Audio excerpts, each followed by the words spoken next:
بسم الله الرحمن الرحيم. الحمد لله رب العالمين، والصلاة والسلام على سيد الأنبياء والمرسلين محمد وعلى آله وأصحابه أجمعين. أما بعد،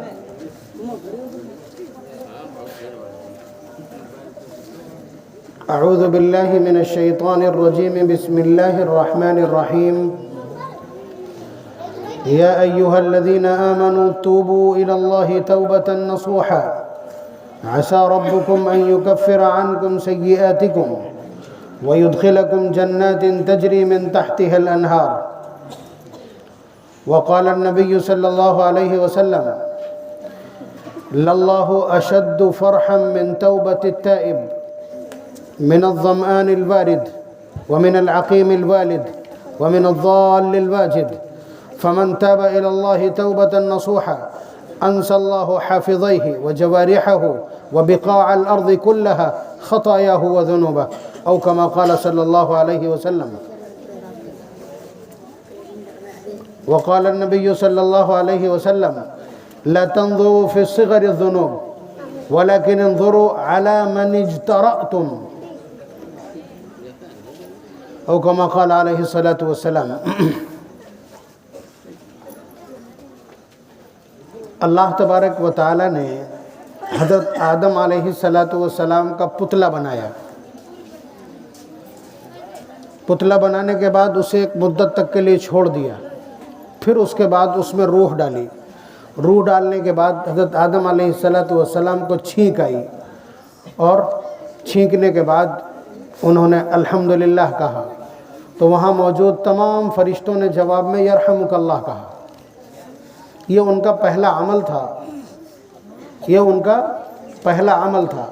ایک بات اس سلسلے میں یاد رکھیے گا، اب تک جو کچھ بھی سنا ہو، حضرت آدم علیہ السلام کے ساتھ جو جنت میں ہوا، شیطان کی موجودگی میں جو کچھ ہوا ہے، جو گھٹنائیں گھٹی ہیں، جو واقعات رونما ہوئے ہیں، جو حادثات ہوئے ہیں، وہ اصل میں پوری زندگی کا، انسانی زندگی کا ایک خلاصہ، انسانی زندگی کا ایک سار، یا انسانی زندگی کا ایک روڈ میپ تھا کہ آگے آنے والی زندگی انہی اصولوں کے تحت آئے گی. تو حضرت آدم علیہ السلام کو اللہ تبارک و تعالیٰ نے جنت میں چھوڑ دیا اور فرمایا کہ رہو فَكُلَا مِنْهَا رَغَدًا حَيْثُ شِئْتُمَا، تم دونوں جنت میں رہو اور جہاں جی چاہے اور جو جی چاہے کھاؤ اور پیو. جنت میں چھوڑ دیا حضرت حوا کو، حضرت آدم علیہ السلام کو.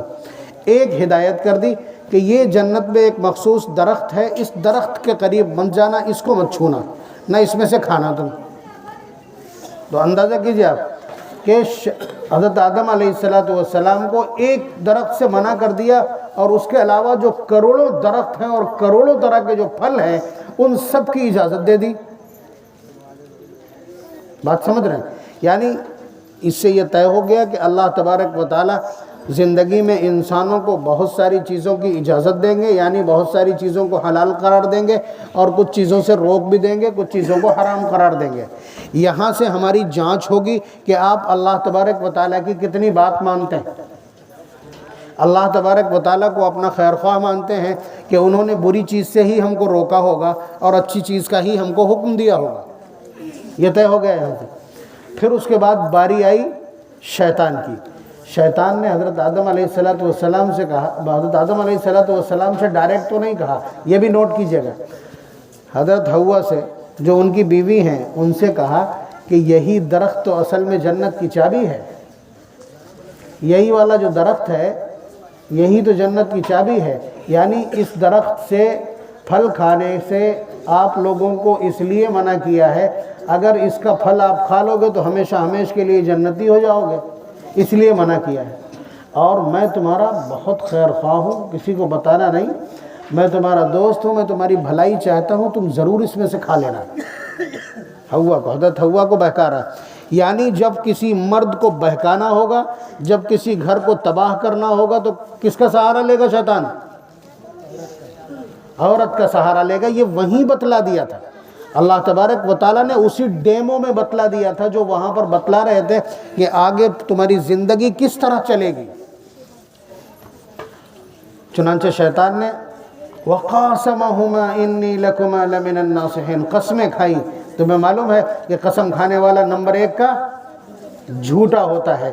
سب سے پہلے قسم اسی نے کھائی ہے، قسم کھا کر کے اور وہاں حضرت حوا کو اتار لیا شیشے میں، اس نے شیشے میں اتار لیا، اور حضرت حوا حضرت آدم علیہ السلام کے اوپر سوار ہو گئی کہ نہیں، اس سے تو کھانا پڑے گا۔ حضرت آدم علیہ السلام لاکھ دہائی دے رہے ہیں کہ اللہ نے منع کیا ہے، اللہ نے منع کیا ہے، ناراض ہو جائیں گے، کچھ بھی ہو سکتا ہے، سزا مل سکتی ہے۔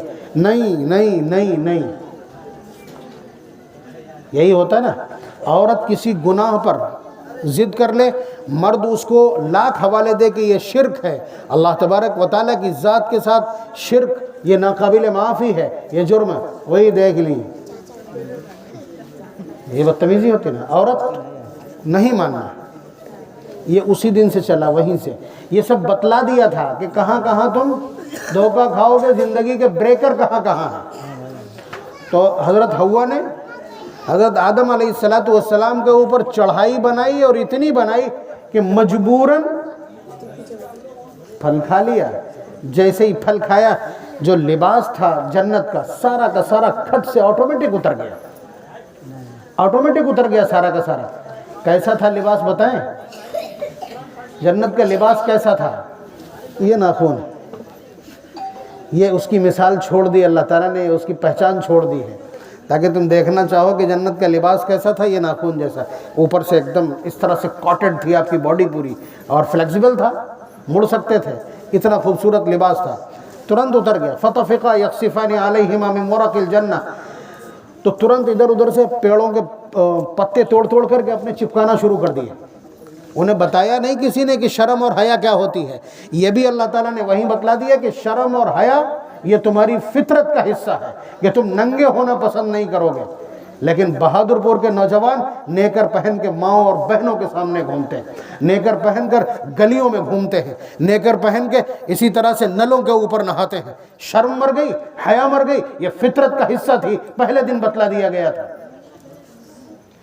چنانچہ کپڑے اتر گئے، کپڑے اتر گئے جسم کے، اس لیے کہ اللہ تعالیٰ نے ایک چیز سے منع کیا تھا، وہ چیز جب آپ کریں گے تو گھٹنا گھٹے گی، اللہ تبارک و تعالیٰ کے حکم کی خلاف ورزی ہوگی۔ یہ وہیں بتلا دیا، ڈیمو کا حصہ ہے، یہ وہاں کی پریکٹس اور ریہرسل کا حصہ ہے کہ جیسے ہی آپ اللہ تبارک و تعالیٰ کے حکم کو توڑیں گے، اللہ تبارک و تعالیٰ کے حکم کی خلاف ورزی کریں گے، آپ کو کسی حادثے سے دوچار ہونا پڑے گا۔ اور ہوا جیسے ہی، مفسرین نے کہا تو یہ ہے کہ وہ یہی گیہوں کا درخت تھا، یہی گیہوں تھا جو آج کل بچھا پڑا ہے، جس کے مارے پریشان رہتے ہیں، یہی گیہوں تھا۔ اس لیے کہ یہ ایک ایسا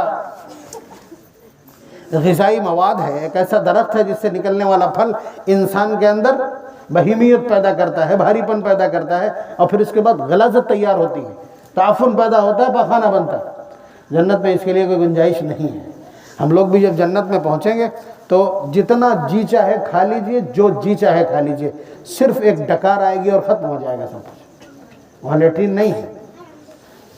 تو آپ اندازہ کیجئے کہ اللہ تبارک و تعالیٰ نے منع کیا، حضرت آدم علیہ السلام کو ورگلایا کس نے، بہکایا کس نے؟ بالواسطہ شیطان نے حضرت حوا کو، اور حضرت حوا نے چڑھائی بنائی کس پر؟ حضرت آدم علیہ السلام پر، اور آخر کار اس پھل کا استعمال کر لیا، توڑ لیا، کھا لیا۔ جیسے ہی کھایا، ڈریس کوڈ اتر گیا جنت کا، جنت کا ڈریس کوڈ اتر گیا، ننگے ہو گئے۔ پھر اس کے بعد وہ کپڑے وہ پتے لپیٹنے لگے۔ یہ قرآن کریم نے بیان کیا باقاعدہ، پارہ نمبر 8 سورہ اعراف کا ابتدائی حصہ ہے۔ اب جنت میں جگہ نہیں بچی، نافرمانی کریں گے تقرب ختم ہو جائے گا، اللہ کا قرب میسر نہیں آئے گا، یہ یاد رکھیے گا۔ مطلب اس ڈیمو سے میں ساری چیزیں اٹھا رہا ہوں کہ اللہ تبارک و تعالیٰ نے جو کچھ وہاں کیا تھا، کہ جنت میں موجود تھے، ہر طرح کی آسائش میسر تھی، عمل کچھ نہیں کرنا تھا، صرف ایک پابندی برداشت کرنی تھی، پیڑ سے بچنا تھا، باقی نہ نماز پڑھنی تھی، نہ روزہ رکھنا تھا، نہ زکوٰۃ دینی تھی، نہ حج کرنا تھا، اور نہ خیرات صدقات اور گالیاں سن کے خاموش رہنا، کچھ نہیں کرنا تھا۔ جیسے کہ جنت میں جا کے پھر کچھ نہیں کرنا پڑے گا۔ لیکن شیطان نے ورگلایا، گناہ ہو گیا۔ جیسے ہی گناہ ہوا اللہ تبارک و تعالیٰ ان سب چیزوں سے محروم کر دیتے ہیں۔ آپ ولی ہیں وقت کے، آپ نیک لوگوں میں شمار ہوتے ہیں، سارا جہان آپ کی خدمت میں لگا رہتا ہے، آگے پیچھے لوگ گھومتے ہیں اچھے اعمال کی بنیاد پر۔ جیسے ہی گناہ آپ کریں گے سارے معتقدین آپ سے دور ہو جائیں گے، یہاں کا بھی نظام۔ تو اللہ تبارک و تعالیٰ جیسے ہی گناہ کیا، گناہ کیا تھا؟ جس چیز سے منع کیا تھا وہ کام کیوں کیا؟ آپ کو لگتا ہے شراب میں مزہ آتا ہے، آیا کرے، آپ کے پروردگار نے تو منع کیا ہے۔ مسالے میں آپ کو مزہ آتا ہے لیکن آپ کے پروردگار کی ناپسندیدہ چیز ہے۔ دھواں اڑانے میں آپ کو بہت سرور آتا ہے لیکن آپ کے پروردگار نے منع کیا۔ بات سمجھ رہے ہیں؟ جوا کھیلنے میں امید یہ ہے کہ بہت بڑی رقم آ جائے گی لیکن آپ کے پروردگار نے تو منع کیا ہے۔ ایک طرف آپ کا اپنا مزہ ہے اور ایک طرف آپ کے پروردگار کا حکم ہے، یہی تو امتحان ہے، اسی سنگھرش میں تو جی کے دکھانا ہے۔ تو وہاں یہی ہوا کہ حضرت آدم علیہ السلام مجبوراً حضرت حوا کے ہاتھوں یہ سب کرنا پڑا اور اس کے بعد ترنت جنت سے باہر، یعنی اللہ تبارک و تعالیٰ سے دور، اور جتنی نعمتیں تھیں ان ساری نعمتوں سے محروم کر دیا گیا اور کہہ دیا گیا اہبطوا بعضکم لبعض عدو۔ اس شیطان کو، مردود کو بھی اتارا اور ان دونوں کو بھی اتارا، اور یہ کہہ کے اتارا جاؤ تم دونوں آپس میں دشمن ہو، یعنی یہ کہہ کے اتارا اہبطوا بعضکم لبعض عدو، تم زمین پر اتر جاؤ، تمہاری سزا یہ ہے، وہیں اپنا جوتو کھاؤ جاگا۔ یہاں تمہیں راس نہیں آیا، فرما برداری کے ساتھ یہاں آرام اور راحت کے ساتھ کھاتے۔ اس کا مطلب یہ ہے کہ اگر اللہ تبارک و تعالیٰ کی فرما برداری کریں گے رزق راحت کا اور آرام کا ملے گا۔ تو دیکھ لیجئے آپ کے آس پاس جو لوگ اللہ تبارک و تعالیٰ کی اطاعت اور فرما برداری کرتے ہوں ان کا رزق نسبتاً آسان ملے گا۔ آپ کو پتہ بھی نہیں چلے گا کہ یہ کہاں سے کماتے ہیں اور کہاں سے آ رہا ہے، اور یہ سب ایسا ہو رہا، عمرہ بھی کر رہے ہیں، حج بھی کر رہے ہیں، یہ کر رہے ہیں اور وہ کر رہے ہیں، یہ سب آپ کو دکھے گا۔ یہ فرما برداری کی بنیاد پر وہیں بتا دیا یہ کہ فرما برداری کرو گے تو جنت ہے، اور اگر ایک حکم کے خلاف ورزی کرو گے تو نیچے اتار دیا جائے گا، دشمن اوپر سے مسلط کر دیا جائے گا، یعنی شیطان کو مسلط کر کے اتارا۔ ٹھیک، تو انسان سے سب سے پہلے کیا سرزد ہوا؟ ایک تو سب سے پہلے اللہ کی حمد و ثنا کی تعریف کی، یہ انسان کے عمل کی شروعات ہے، اور اس کے بعد ایک نافرمانی ہو گئی، اس نافرمانی کی سزا آپ نے دیکھ لی۔ زمین پر آ گئے، حضرت آدم علیہ السلام کہاں آئے؟ لنکا میں، اور حضرت حوا کہاں؟ جدہ میں، شیطان کہاں؟ ایلا میں۔ ٹھیک، الگ الگ جگہ پھینک دیے گئے زمین پر۔ سب سے پہلا کام کیا کیا حضرت آدم علیہ السلام نے؟ زمین پر آ کر کے سب سے پہلا کام کیا کیا؟ دھیان میں رکھیے گا، ہم جس مجلس میں بیٹھے ہیں میں ادھر ہی لے کے جا رہا ہوں آپ کو، کہ حضرت آدم علیہ السلام سے ایک غلطی سرزد ہوئی، اس غلطی کی وجہ سے جنت کا ڈریس کوڈ اتر گیا، لباس اتر گیا، اس کے بعد اللہ تبارک و تعالیٰ کے قرب سے محروم کر دیے گئے، جنت سے باہر زمین پر پھینک دیے گئے، جہاں تمام طرح کی نقصان دہ چیزیں ہیں، آب و ہوا زہریلی ہے، اور اس کے علاوہ یہاں تمام طرح کے حشرات الارض ہیں، تمام طرح کی بیماریاں، تنگیاں ہیں، نیند کی پابندی ہے، اٹھنے کی پابندی ہے، معاش کی پابندی ہے، اور رشتوں کی پابندی ہے، لوگوں کی پرورش کی اور اپنے حقوق کی ادائیگی کی، کفالت کی پابندی ہے، تمام طرح کی پابندیاں تو یہاں بھیج دیا گیا۔ لیکن انسانیت کی خصوصیت یہ ہے کہ جیسے ہی محسوس ہوا کہ اللہ تبارک و تعالیٰ نے ایک غلطی کی بنیاد پر اور ایک حکم کے توڑنے کی وجہ سے ہم کو یہ سزا دی ہے، تو حضرت آدم علیہ السلام نے اس دھرتی کے اوپر آنے کے بعد سب سے پہلا جو عمل کیا ہے وہ عمل کیا ہے؟ ربنا ظلمنا انفسنا وان لم تغفر لنا وترحمنا لنكونن من الخاسرین۔ حضرت آدم علیہ السلام کو فوراً احساس ہو گیا، اتنا بڑا حادثہ، جنت چھن گئی، یہاں پھینک دیے گئے، تو احساس تو ہونا ہی تھا۔ اب احساس ایک تو یہ ہے کہ جس طرح ہم لوگ کرتے ہیں، مری جائیں اور کیا کریں ہیں، ٹھیک ہے، ناشکری کے الفاظ، ٹھیک، یا جس کی طرف سے نقصان پہنچا اسے کوسنا شروع، سرکار کو کوسنا شروع، کہیں کسی کو کوسنا شروع، نام لے کے کسی مکھ منتری کو، پردھان منتری کو کوسنا شروع۔ کچھ نہیں ہونا، اس مقادیر ہیں، اللہ تبارک و تعالیٰ جو چیزیں مقدر کر دیتے ہیں وہ ہوتی ہیں، فوراً کیا کہنا ہوتا ہے؟ اللہ تبارک و تعالیٰ کی طرف سے ہے اور یہ ان کی ناراضگی کی علامت ہے، توبہ کریں گے حالات ٹھیک ہو جائیں گے۔ یہ جملہ جب آپ کہیں گے تو مزہ آ جائے گا، وہی ہوا یہاں پہ، وہی یہاں پہ ہوا ہے۔ یہ انسانیت کا شعار ہے، انسانیت کا شعور ہے، انسانیت کا عمل ہے، اس کا ادراک ہے کہ حضرت آدم علیہ السلام زمین پر آئے تو جنت اور دنیا کو کمپیئر کر کے دیکھا تو لگا کہ یہ تو بہت بڑا معاملہ ہے، یہ تو قید خانہ ہے۔ سزا وہاں، وہ کیا نام ہے، غلطی وہاں کی، سزا کے لیے کہاں بھیجے گئے؟ جیل میں۔ یہ جیل ہے، یہاں بھیج دیے گئے۔ تو دعا کی ربنا ظلم، یہ سب سے پہلے کلمات ہیں جو ان کی زبان سے جاری ہوئے ہیں، جو ہماری ہر دعا کا حصہ ہوتے ہیں۔ وہیں پارہ نمبر 8 میں اللہ تبارک و تعالیٰ نے ذکر کیا کہ جب ہم نے نیچے اتار دیا تو کیا کہا؟ آدم نے کیا کہا؟ ربنا ظلمنا انفسنا، اے اللہ ہم نے اپنی جانوں پر زیادتی کی، آپ نے جو کچھ کہا تھا وہی ٹھیک تھا، ہم نے زیادتی کی ہے، ہم ہی غلطی کر بیٹھے۔ وَإِن لَّمْ تَغْفِرْ لَنَا وَتَرْحَمْنَا لَنَكُونَنَّ مِنَ الْخَاسِرِينَ، اب اگر آپ نے معاف نہیں کیا اور آپ نے رحم نہیں کیا تو ہم تو کہیں کے نہیں رہیں گے۔ یہ پہلے جملے ہیں جو حضرت آدم علیہ السلام نے، یعنی پہلے انسان نے، یعنی دھرتی کے اوپر سب سے پہلے جو کلمات نکلے ہیں وہ یہ ہیں۔ یعنی توبہ اس دھرتی کا سب سے پہلا بول ہے، استغفار اس دھرتی پر بولے جانے والے سب سے پہلے کلمات ہیں۔ تو ربنا ظلمنا انفسنا وَإِن لَّمْ تَغْفِرْ لَنَا وَتَرْحَمْنَا لَنَكُونَنَّ مِنَ الْخَاسِرِينَ، یہ حضرت آدم علیہ السلام کے کلمات ہیں جو ان پر جاری ہوئے ہیں، اور اس گناہ کے احساس میں جو اوپر کر کے آئے تھے۔ تو اب ہمارے لیے سبق کیا بنا؟ سبق کیا بنا؟ حضور نے فرمایا نسی آدم فنسیت ذریتہ، کہ اللہ تبارک و تعالیٰ نے انسان کو بھلکڑ ہی بنایا ہے۔ حضرت آدم علیہ السلام بھی بھول گئے تھے اور ان کی یہ اولاد بھی بھلکڑ ہے، بھول جاتی بار بار۔ ابھی توبہ کر لیں گے پھر گناہ شروع، پھر اگلی بار ختم قرآن پر پھر روئیں گے اپنے پروردگار سے۔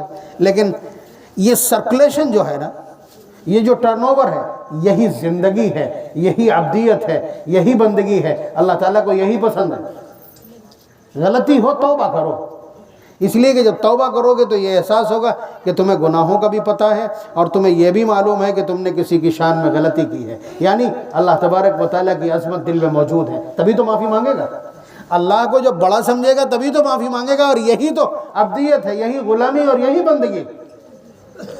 بلکہ ڈر لگتا ہے اس روایت کو کہتے ہوئے، لیکن اس مضمون کو بیان کرنے کے لیے اس سے زیادہ طاقتور اور کوئی روایت بھی نہیں ہے۔ حضور فرماتے ہیں کہ اللہ تبارک و تعالیٰ نے فرمایا لو لم تذنبوا، اگر تم گناہ نہیں کرو گے اور توبہ نہیں کرو گے،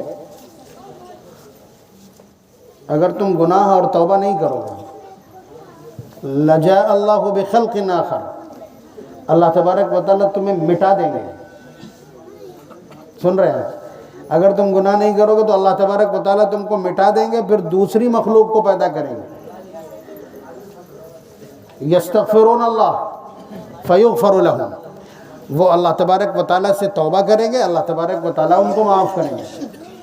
تو یہ طے ہے کہ غلطی ہم سے ہوگی، یہ پہلے ہی شخص سے پتہ چل گیا اور پہلے ہی حکم میں پتہ چل گیا کہ غلطی ہوگی، لیکن اس غلطی کو، اس ڈیمیج کو اور اس نقصان کی تلافی کیسے ہوگی وہ بھی بتلا دی گئی کہ توبہ کرنا۔ اگر یہ سب سے بڑا جو اسکینڈل ہے انسانیت کا وہ یہی ہے۔ اب یہ بات تو سمجھ میں آ گئی کہ ہم سے بھول ہوگی، ہم سے بھول ہوگی، بلکہ بھول تو ایسی ہوئی، حضور نے فرمایا کہ یہ بات جو بھی میں نے کہی ہے نا کہ نسی آدم فنسیت ذریتہ، جحد آدم فجحدت ذریتہ، کہ حضرت آدم علیہ السلام بھی بھولے، ان کی اولاد بھی بھلکڑ ہے، وہ بھی مکر گئے کسی بات سے اور یہ بھی مکر جاتی ہے اور بھول جاتی ہے، اس سے بھی چوک ہو جاتی۔ ہوا یہ تھا کہ اللہ تبارک و تعالیٰ نے حضرت آدم علیہ السلام کے جسم پر قیامت تک جتنی ان کی اولاد پیدا ہونے والی ہے، جتنی انسانیت پیدا ہونے والی ہے، ایسے ہاتھ لگایا تو آگے سارے نیک لوگ پیدا ہو گئے جو دانوں کی شکل میں، جیسے گھموری نہیں ہوتی ہے، اندھوری کہتے ہیں یہاں، وہ پیلی پیلی ہو جاتی، ویسے ہی اگلے حصے میں وہ پورا پیلے پیلے دانے جیسے نشان تھے، اور پیچھے ہاتھ پھیرا تو سیاہ نشان تھے، وہ سب بد لوگ، بدکار لوگ۔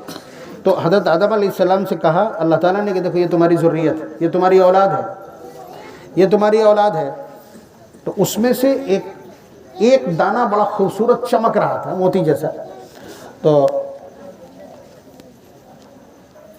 حضرت آدم علیہ السلام نے پوچھا کہ اللہ یہ کون ہے؟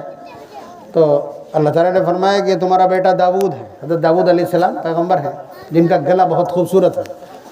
تو کہا کہ اللہ اس کی عمر کتنی ہے؟ بتایا اتنی عمر ہے، مثلاً 60 سال ہے، غالباً یہی کہا۔ تو حضرت آدم علیہ السلام نے کہا کہ اے اللہ اس کی عمر تو بہت کم ہے میرے بیٹے کی، 40 سال میری عمر میں سے اس کو جوڑ دیجیے۔ بھئی اپنے آپ ایک ڈیل کی ہے۔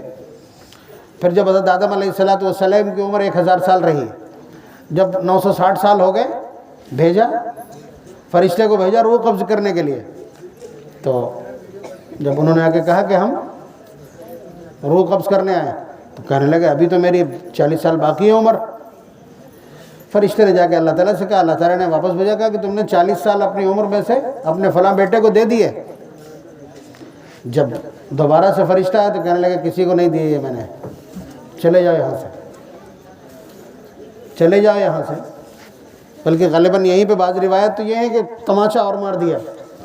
تبھی نبی اکرم صلی اللہ علیہ وسلم نے اس پورے واقعے کو نقل کرنے کے بعد آپ ہنسے اور فرمایا نسی آدم فنسیت ذریتہ، کہ حضرت آدم علیہ السلام بھی بھولے اور ان کی اولاد بھی بھلکڑ ہے، اور وہ بھی مکر گئے، اور ان کی اولاد بھی بسا اوقات چیزوں کو کہہ کر کے اور بھول جاتی ہے، مکر جاتی ہے۔ تو یہ تو بتلا دیا کہ انسان سے بھول ہوگی، انسان سے بھول ہوگی، لیکن اس بھول کا علاج کیا ہے؟ توبہ ہے۔ اس بھول کا علاج توبہ ہے۔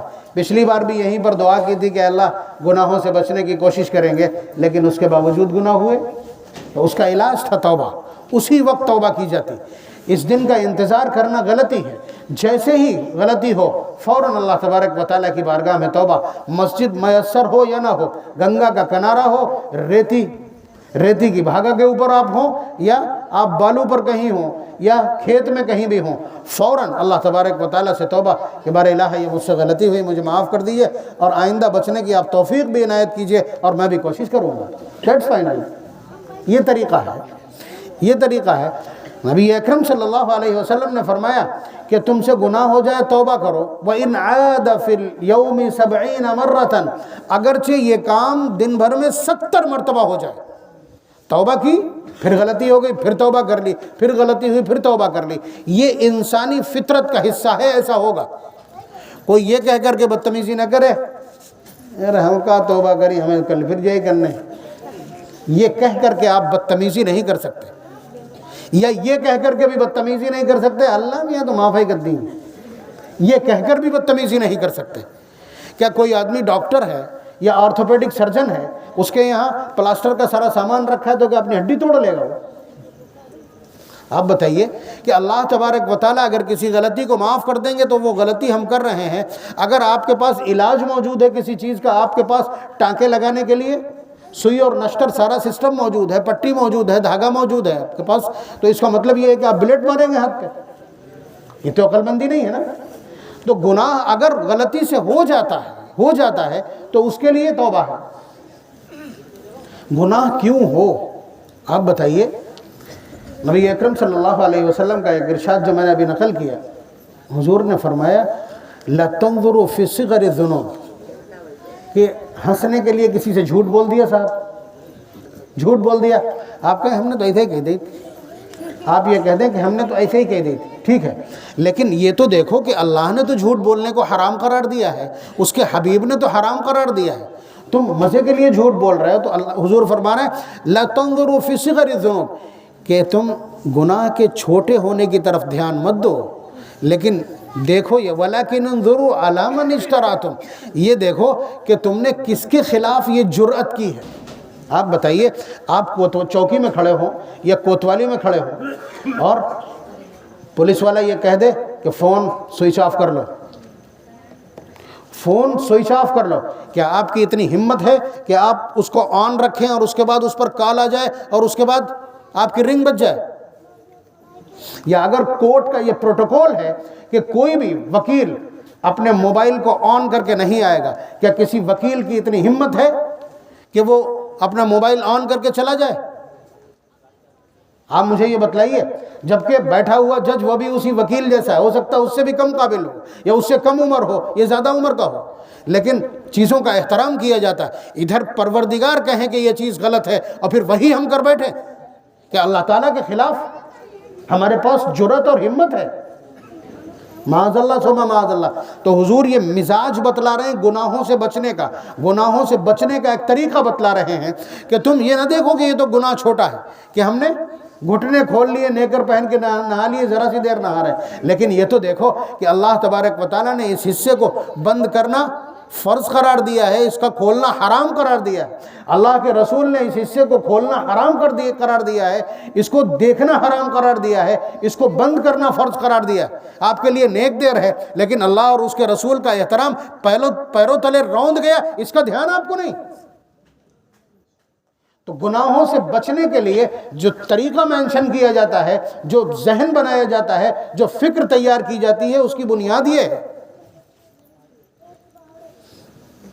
اب یہ والا حصہ ہے، اس لیے ہم کہہ رہے ہیں کہ نبی اکرم صلی اللہ علیہ وسلم کا ارشاد بعثت بکسر المزامیر، کہ مجھے گانے بجانے کا سامان توڑنے اور مٹانے کے لیے اللہ نے زمین پر بھیجا ہے. حضور کے الفاظ، روایت ہے، سن لیجئے. حضور اپنا منصب اور اپنا کام اور اپنی تحریک بتلا رہے ہیں کہ اللہ نے مجھے زمین پر مبعوث اس لیے کیا ہے تاکہ میں گانے بجانے کا سامان مٹا دوں. یعنی حضور کو پسند نہیں، حضور نے کبھی بھی ان آوازوں کو اپنی کان میں جانے نہیں دیا. سنیے، حضرت عبداللہ ابن عمر رضی اللہ تعالیٰ عنہ، حضرت عمر رضی اللہ تعالیٰ عنہ کے بیٹے ہیں، حضور سے بہت محبت کرتے ہیں. حضور کے طریقے کو اپنانے میں جتنی ایفرٹ یہ لگاتے ہیں، صحابہ میں ممتاز ہیں اپنے اس عمل کے لیے کہ حضور کا طریقہ اپنانے کی کوشش کرتے ہیں. دیکھیے، وہ ایک روز جا رہے تھے اپنے ایک خادم کے ساتھ، بہادرپور کے پاس سے ہی گزر رہے ہوں گے، مثال کے طور پہ میں کہہ رہا ہوں. تو حضرت عبداللہ ابن عمر رضی اللہ تعالیٰ عنہ نے بہت مہین سی آواز سنی ہے، کسی وائلن کی یا کسی بانسری کی یا کسی باجے کی آواز سنی، تو ایسے کر کے ہاتھ لگا لی، ایسے کر کے اپنے کانوں میں انگلی ڈال لی ہے حضرت عبداللہ ابن عمر رضی اللہ تعالیٰ عنہ نے. ان کے ساتھ ان کا غلام نافع. تو حضرت عبداللہ ابن عمر رضی اللہ تعالیٰ عنہ ہر 100 میٹر کے بعد، یعنی تھوڑی تھوڑی دور کے بعد میں پوچھتے ہیں کہ اب آواز آنا بند ہوئی؟ تو خادم کہتا ہے ابھی بند نہیں ہوئی. پھر چلتے ہیں تھوڑا، پھر پوچھتے ہیں آواز بند ہو گئی؟ بتایا نہیں بند ہوئی. تو کان سے انگلی نہیں نکالی، یہی پوچھتے جا رہے ہیں. اور اس کے بعد 1 میل چلنے کے بعد تقریباً جب اس خادم نے کہا کہ اب آواز آنا بند ہو گئی ہے، تب انہوں نے اپنے کانوں سے انگلیاں باہر نکالی. حضرت عبداللہ ابن عمر رضی اللہ تعالیٰ عنہ، دورہ نہیں پڑا تھا ان کے اوپر. پھر انہوں نے نافع سے کہا کہ نافع، تم یہ پوچھتے نہیں ہو کہ میں نے یہ کیوں کیا؟ تم یہ پوچھتے کیوں نہیں ہو کہ میں نے ایسا کیوں کیا؟ پھر اس کے بعد بتلایا کہ میں جس طرح تم میرے ساتھ چل رہے ہو، میں حضور کے ساتھ خادم کی حیثیت سے چل رہا تھا، اور اس وقت آواز آنا شروع ہوئی تھی تو حضور نے بھی اپنی انگلیاں اپنے کانوں میں ڈالی تھی، اور تھوڑی تھوڑی دیر کے بعد مجھ سے پوچھتے تھے کہ عبداللہ آواز آنا بند ہوئی؟ آواز آنا بند ہوئی؟ آواز آنا بند ہوئی؟ جب میں نے کہہ دیا کہ آواز آنا بند ہوئی، تب اس کے بعد آپ نے اپنی انگلیاں کان سے باہر نکالی تھی. یہ محمد الرسول اللہ صلی اللہ علیہ وسلم کا اپنی زندگی میں طرز عمل ہے. اور انہی کے ماننے والے، اپنے آپ کو مسلمان کہنے والے یہ نوجوان اپنے گھر کی شادیوں میں چھتوں کے اوپر لا کر کے ڈی جے، اور اس کے بعد اس پر فوش گانے، اور اس کے بعد گھر کی نوجوان لڑکیاں، اور اس کے بعد گھر کی ادھیڑ عورتیں ناچتی ہیں. یہ محمد الرسول اللہ کی سیرت ہے، یہ ہے مسلمانوں کی بستی، اور یہ ہے آپ کی پسند کہ جس چیز کے سلسلے میں نبی کا اور ان کے صحابہ کا، ان کے شاگردوں کا اتنا احتیاطی پہلو ہے، اس کے بعد ہمارا اپنا حال یہ میل کھاتا ہے؟ کیا ہمارا طریقہ نبی سے میل کھاتا ہے؟ کیا ہمارا طرز عمل نبی سے میل کھاتا ہے؟ ایسی صورتحال میں آپ کہیں کہ یہ بستی اجڑنے سے کیسے بچے گی؟ اللہ تبارک و تعالیٰ کے لیے کوئی بھی آپدہ ممکن ہے۔ ایک زلزلے میں ترکی کو قبرستان میں تبدیل کر دیا، شام اور یمن کو قبرستان میں تبدیل کر دیا، ان کے لیے چند لمحے کافی ہیں قیامت برپا کرنے کے لیے۔ آپ دعوت مت دیجئے اللہ تبارک و تعالیٰ کے عذاب کو، اللہ تبارک و تعالیٰ کے عذاب کو دعوت مت دیجئے۔ آپ اگر یہ کہیں کہ نیک ڈی جے بجاؤ مزہ آئے جی، کہہ سکتا ہے کوئی بدقماش اس بستی کا، کہہ سکتا ہے، تو میں عرض کر رہا ہوں اس کی خدمت میں کہ نبی اکرم صلی اللہ علیہ وسلم نے اسی عمل پر اسی قسم کے الفاظ کہے کہ آخر زمانے میں میری امت کے افراد شراب پیئیں گے اور ان کے قریب میں دھنیں بجائی جائیں گی، ان کے قریب میں دھنیں بجائی جائیں گی یعنی گانے بجیں گے۔ اللہ تبارک و تعالیٰ ان کی شکلوں کو بدل کر سور اور خنزیر کی طرح کر دیں گے، اور یخسف اللہ بہم الارض، اور زمین ان کے اوپر پھٹ جائے گی اور وہ اس میں سما جائیں گے۔ یہ الفاظ ہیں مستند روایات کے۔ ہم کو کتے نے نہیں کاٹا ہے کہ آپ کی خوشیوں میں ہم ٹانگ اڑائیں، لیکن ہم کو یہ لگتا ہے کہ یہ اتنا بدترین عمل ہے کہ پوری بستی نپٹ جائے گی۔ یہ قومی عذاب کو دعوت دینے والی حرکتیں، اس لیے کہ ان کا گناہ عمومی، یہ اکیلے نہیں۔ موبائل آپ دیکھ رہے ہیں، آپ کی اکیلے آنکھیں گناہ کر رہی ہیں، لیکن چھت کے اوپر رکھ کر کے آپ کتنوں کی فجر چھڑوائیں گے اور کتنوں کی نیند حرام کریں گے، کتنے بیمار بچوں کا آرام آپ غارت کریں گے، یہ سب آپ کے کھاتے میں درج ہوگا۔ تو گزارش یہ ہے کہ گناہوں سے بچنے کی بھی کوشش ہو، جہاں ہم توبہ کر رہے ہیں وہاں گناہوں سے بچنے کی بھی کوشش ہو۔ توبہ کی 3 شرطیں، میں نے توبۃ نصوحہ کی بات کی ہے، یہ توبہ کی 3 شرطیں ہیں۔ اس میں سے ایک، آئندہ اس کام کے نہ کرنے کا عہد ہو، اگرچہ وہ عہد ٹوٹ جائے اس پر آپ سے کوئی مواخذہ نہیں، ابھی آپ عہد کیجئے کہ آئندہ یہ گناہ نہیں کریں گے۔ آپ انسان ہیں، بھول ہو سکتی ہے، ہو جائے گی، لیکن اس وقت یہ عہد ہو کہ آئندہ نہیں کریں گے، ٹھیک ہے؟ پیچھے کر چکے ہیں اس پر ندامت اور شرمندگی ہو، اور اس وقت اللہ تبارک و تعالیٰ کی طرف انابت اور توبہ۔ اگر ایسا ہوتا ہے تو پھر اللہ تبارک و تعالیٰ کے در بھی کھلے ہیں، ان کی باہیں بھی کھلی ہیں، در بھی کھلے ہیں، باہیں بھی کھلی ہیں۔ معلوم ہے کیا کہتے ہیں حضور کے الفاظ؟ دیکھیے جو میں نے بھی روایت پڑھی ہے، للہ اشد فرحا من توبۃ التائب، خدا کی قسم اللہ تبارک و تعالیٰ توبہ کرنے والے کی توبہ سے کتنا خوش ہوتے ہیں بتائیں، کتنا خوش ہوتے ہیں بتائیں؟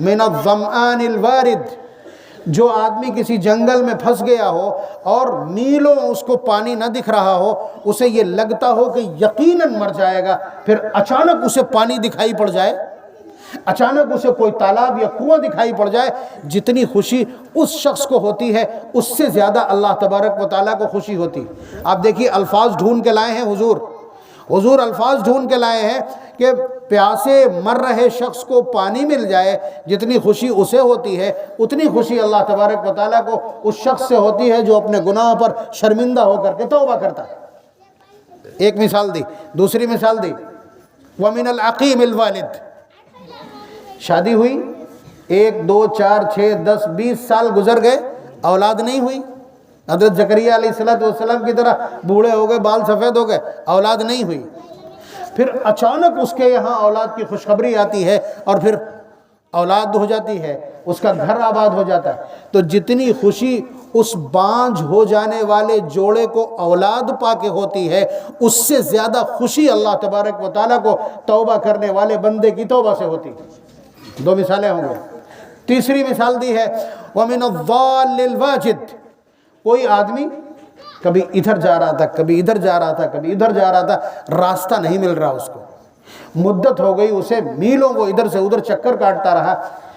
جو لوگ جنگل میں گئے ہوں گے انہیں معلوم ہوگا، جو بڑے جنگلات ہوتے ہیں ان میں سمت پتہ نہیں چلتی۔ میں بھی ایک بار پھنس چکا ہوں، میں نے بھی اندازہ کیا، آپ ٹھیک پچھم کو چل رہے ہیں اور کب آپ پورب کو چلنے لگیں گے آپ کو کچھ پتہ نہیں۔ یہی حال پانی میں ہوتا ہے۔ تصور بھائی بیٹھے ہیں، جب وہ ایک لہرا والے لوگ وہاں پھنس گئے تھے، اس کے بعد جب انہیں لے کر کے آ رہے تھے تو کب بوٹ گھوم گیا اور آپس میں اختلاف ہو گیا کہ ہم کو جانا کدھر ہے۔ بوٹ پہ جتنے لوگ تھے وہ سب آپس میں، کوئی کہہ رہا ادھر جانا، کوئی کہہ رہا ادھر جانا، کوئی کہہ رہا ادھر جانا، کوئی ادھر جانا۔ تو بہرحال سب نے مل کر کے ایک بات طے کی کہ وہ اونچی بلڈنگ کے اوپر جو بلب ہے وہاں تم کو جانا ہے۔ تو پانی میں اور جنگلات میں آدمی راستہ بھٹک جاتا ہے، تو بھٹکا ہوا شخص جو یہ سوچ لے کہ اب وہ منزل کو نہیں پہنچے گا، پھر اچانک اس کو راستہ مل جائے یا اچانک کوئی راستہ بتانے والا مل جائے، جتنی خوشی اس شخص کو ہوتی ہے اس سے زیادہ خوشی اللہ تبارک و تعالیٰ کو اپنے اس بھولے ہوئے بندے سے ہوتی ہے جو اللہ تبارک و تعالیٰ کی طرف لوٹ آئے اور اپنے گناہوں پر توبہ کر لے۔ یہ آدھی روایت ہوئی ابھی۔ اس کے آگے اللہ تبارک و تعالیٰ کا ارشاد فرماتے ہیں فَمَن تَابَ إِلَى اللَّهِ تَوْبَةً، پھر جو شخص اللہ تبارک و تعالیٰ سے توبہ کرتا ہے، أَنْسَ اللَّهُ حَافِظَيْهِ،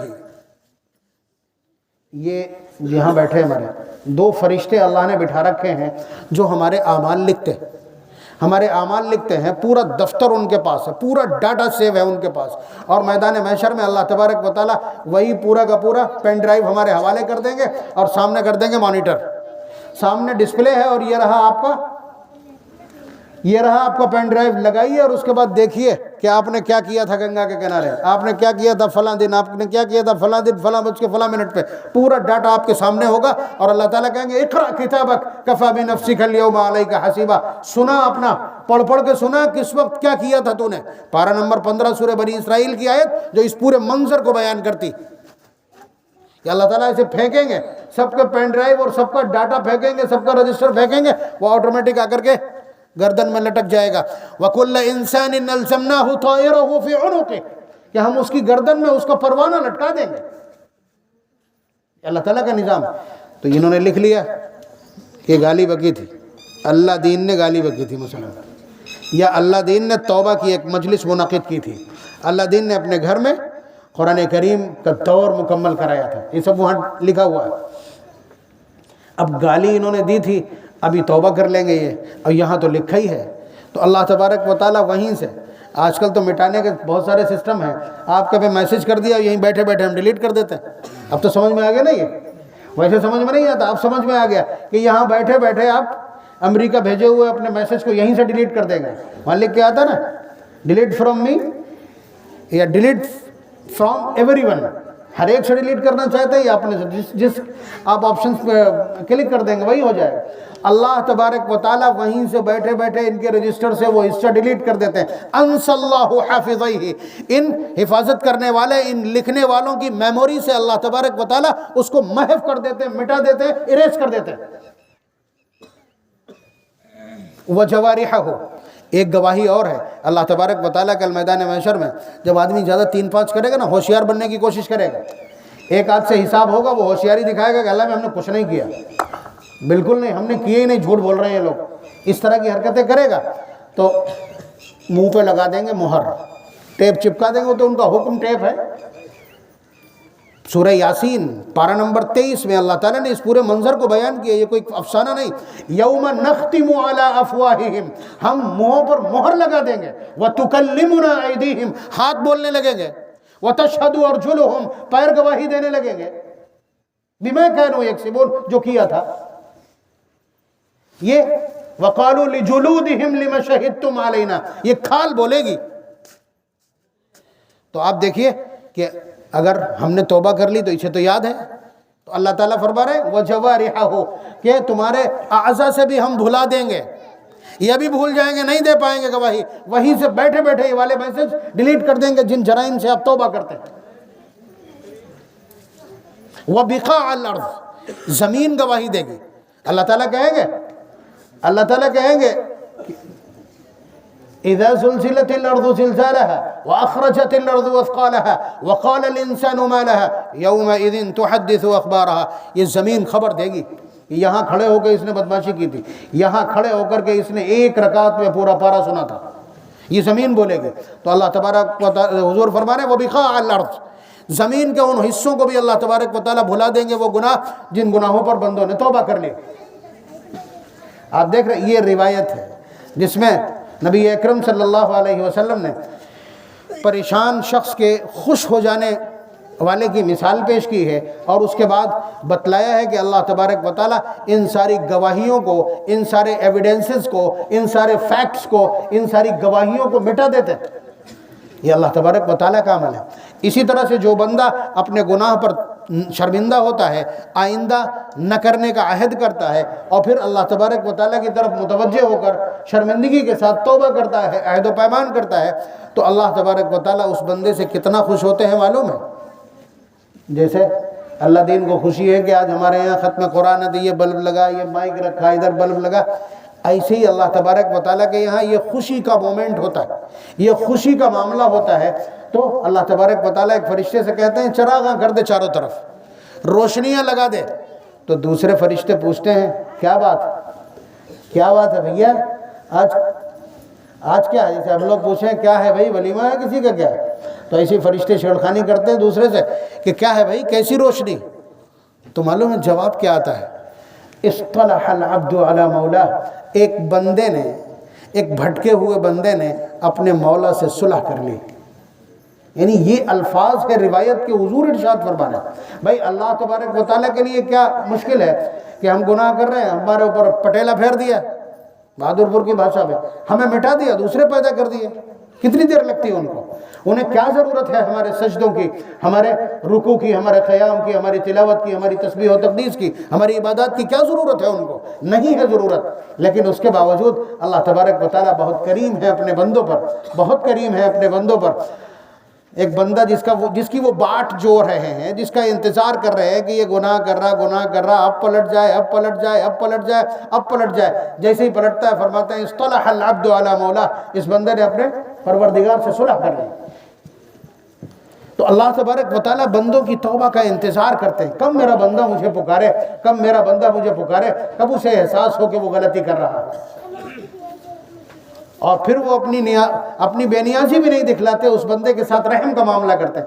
اس لیے کہ حضور نے فرمایا کہ محبت کے 100 حصے، 100% جو محبت ہے اس میں سے 1% اللہ نے زمین پر اتاری ہے، جس کی وجہ سے ماں باپ، انسانوں کے ماں باپ اپنے بچوں سے، اپنی اولاد سے، اور بہائم، چرندے پرندے اپنی اولاد سے محبت کرتے ہیں۔ یعنی اس ایک پوائنٹ کی وجہ سے یہ چاروں طرف محبت دکھائی پڑتی ہے، اور چاروں طرف یہ نسیں کاٹنے والے، گنگا میں کودنے والے، اور ٹرین کے آگے چھلانگ لگانے والے، زہر پینے والے، پھانسی کے پھندے چومنے والے، یہ سب اسی میں سرگردہ۔ اتنی 1% محبت میں یہ ساری انسانیت یا تو تباہ ہے یا مست ہے۔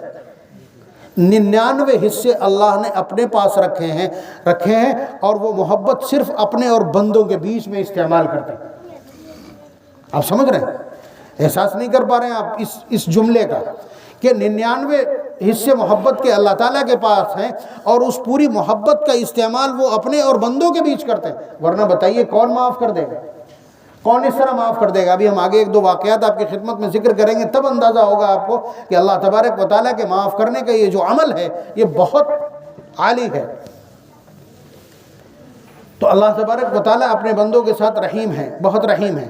اس طرح کی باتیں حضور نے کہیں، سب نے سنی، جہاں تک پیغام گیا وہاں تک سنی گئی۔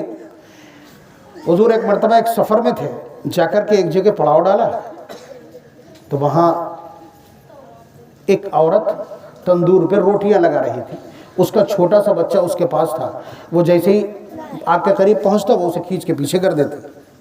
اچھا، اس کے پاس یہ خبر تھی کہ حضور نے یہ بات کہی ہے، اور اللہ تبارک و تعالیٰ نے ایسے ایسے جہنم تیار کر رکھی، یہ ساری باتیں اس نے مینشن کی تھیں۔ 2 باتیں ہیں نا، اللہ نے جہنم تیار کر رکھی ہے جس کی آگ کا عالم یہ ہے کہ ایک چنگاری اس کائنات میں اگر ڈال دی جائے تو یہ پوری کائنات چشم زدن میں فنا ہو جائے گی، یہ سمندر کسی کام نہیں آئیں گے، یہ پانی اس کو بجھانے کے کام نہیں آ سکے گا۔ اور دوسری طرف یہ بھی سن رکھا تھا اس نے کہ اللہ تبارک و تعالیٰ نے 99% محبت اپنے پاس رکھی ہے اور 1% صرف زمین پر اتاری ہے۔ تو وہ آ کر کے حضور سے اچانک کہنے لگی کہ آپ اللہ کے رسول ہیں؟ حضور نے فرمایا کہ ہاں۔ تو اس نے کہا کہ میں ایک بات آپ سے پوچھنا چاہتی ہوں۔ حضور نے فرمایا پوچھو۔ کہنے لگی کہ کیا کوئی شخص اپنے بچے کو تندور میں ڈال سکتا ہے؟ تو حضور نے اس اچانک سوال پر فرمایا کہ نہیں۔ کہنے لگی میں تو اپنے بچے کو اس تندور کی لو سے بھی دور رکھتی ہوں، اس کے قریب بھی نہیں جانے دیتی۔ پھر اللہ تبارک و تعالیٰ جنہیں وہ 70 ماؤں سے زیادہ محبت کرتے ہیں کیسے جہنم میں ڈال دیں گے؟ یہ اچانک سوال تھا، اچانک سوال تھا۔ نبی اکرم صلی اللہ علیہ وسلم کے اوپر رقت طاری ہو گئی، گریہ طاری ہو گیا، اور آپ سسک کر کے وہیں رونے لگے۔ اور پھر حضور نے فرمایا کہ اللہ تبارک و تعالیٰ انہی بندوں کو آگ تک پہنچائیں گے جو شرک کرنے والے ہیں، باقی سب کے ساتھ اللہ تبارک و تعالیٰ معافی کا معاملہ فرمائیں گے۔ یہ حضور نے اس وقت ارشاد فرمایا۔ تو اللہ تبارک و تعالیٰ کا رحم جوش میں ہے، لیکن اسے آواز دینے والے چاہیے۔ اللہ تبارک و تعالیٰ نے تو یہ تک کیا ہے کہ آسمان و زمین کے پیدا کرنے سے پہلے، انسانوں کے پیدا کرنے سے پہلے، ان اللہ کتب کتابا فہو عندہ فوق العرش، اللہ نے باقاعدہ ایک قانون لکھ کر کے رکھ دیا ہے، ڈائری میں ایک قانون لکھ کر کے رکھ دیا ہے جو ایک جملے پر مشتمل ہے۔ اللہ نے اپنے لیے ایک ضابطہ، ایک قانون مقرر کر لیا ہے، اور اس کو ایک ڈائری میں لکھ کر کے عرش پر رکھ دیا ہے، لوح محفوظ میں۔ وہ کیا ہے؟ ان رحمتی سبقت غضبی، کہ میرا رحم و کرم ہمیشہ میرے غصے پر غالب رہے گا۔ ان رحمتی غلبت غضبی، دوسری روایت کے الفاظ یہ کیا مطلب ہے؟ اس کا مطلب یہ ہے کہ ہم نے گناہ کیا، بہت زبردست گناہ، بہت بڑا گناہ، کہ جس کی معافی کی کوئی شکل ہم کو یہاں نظر نہیں آتی، لیکن پھر اللہ تبارک و تعالیٰ کو پکارا، اللہ تبارک و تعالیٰ معاف کر دیں گے، یعنی اس غصے پر قائم نہیں رہیں گے، یا جہاں اللہ تعالیٰ کا غضب اور رحم ٹکرائے گا تو رحم غالب آئے گا، غصہ مغلوب ہو جائے گا۔ یہ اللہ تبارک و تعالیٰ نے فیصلہ لکھ دیا۔ یہ کیسے مینشن ہوتا ہے، یہ کیسے امپلائی ہوتا ہے، میں بتلا رہا ہوں۔ یہ کیسے ہم کو حاصل ہوگا، یا کیسے اللہ تبارک و تعالیٰ اپنے اس فیصلے کو نافذ کرتے ہیں، اس کو واقعات سے سمجھیے۔ اسی ذیل میں یہ بھی سمجھیے گا کہ ہم جب توبہ کرتے ہیں تو اللہ تبارک و تعالیٰ کے کتنا قریب پہنچ جاتے ہیں، لیکن شرط وہی ہے کہ آئندہ نہ کرنے کا عہد ہو، اور کر چکے ہیں اس پر پشیمانی ہو، اور اس وقت آپ کا میثاق طاقتور ہو۔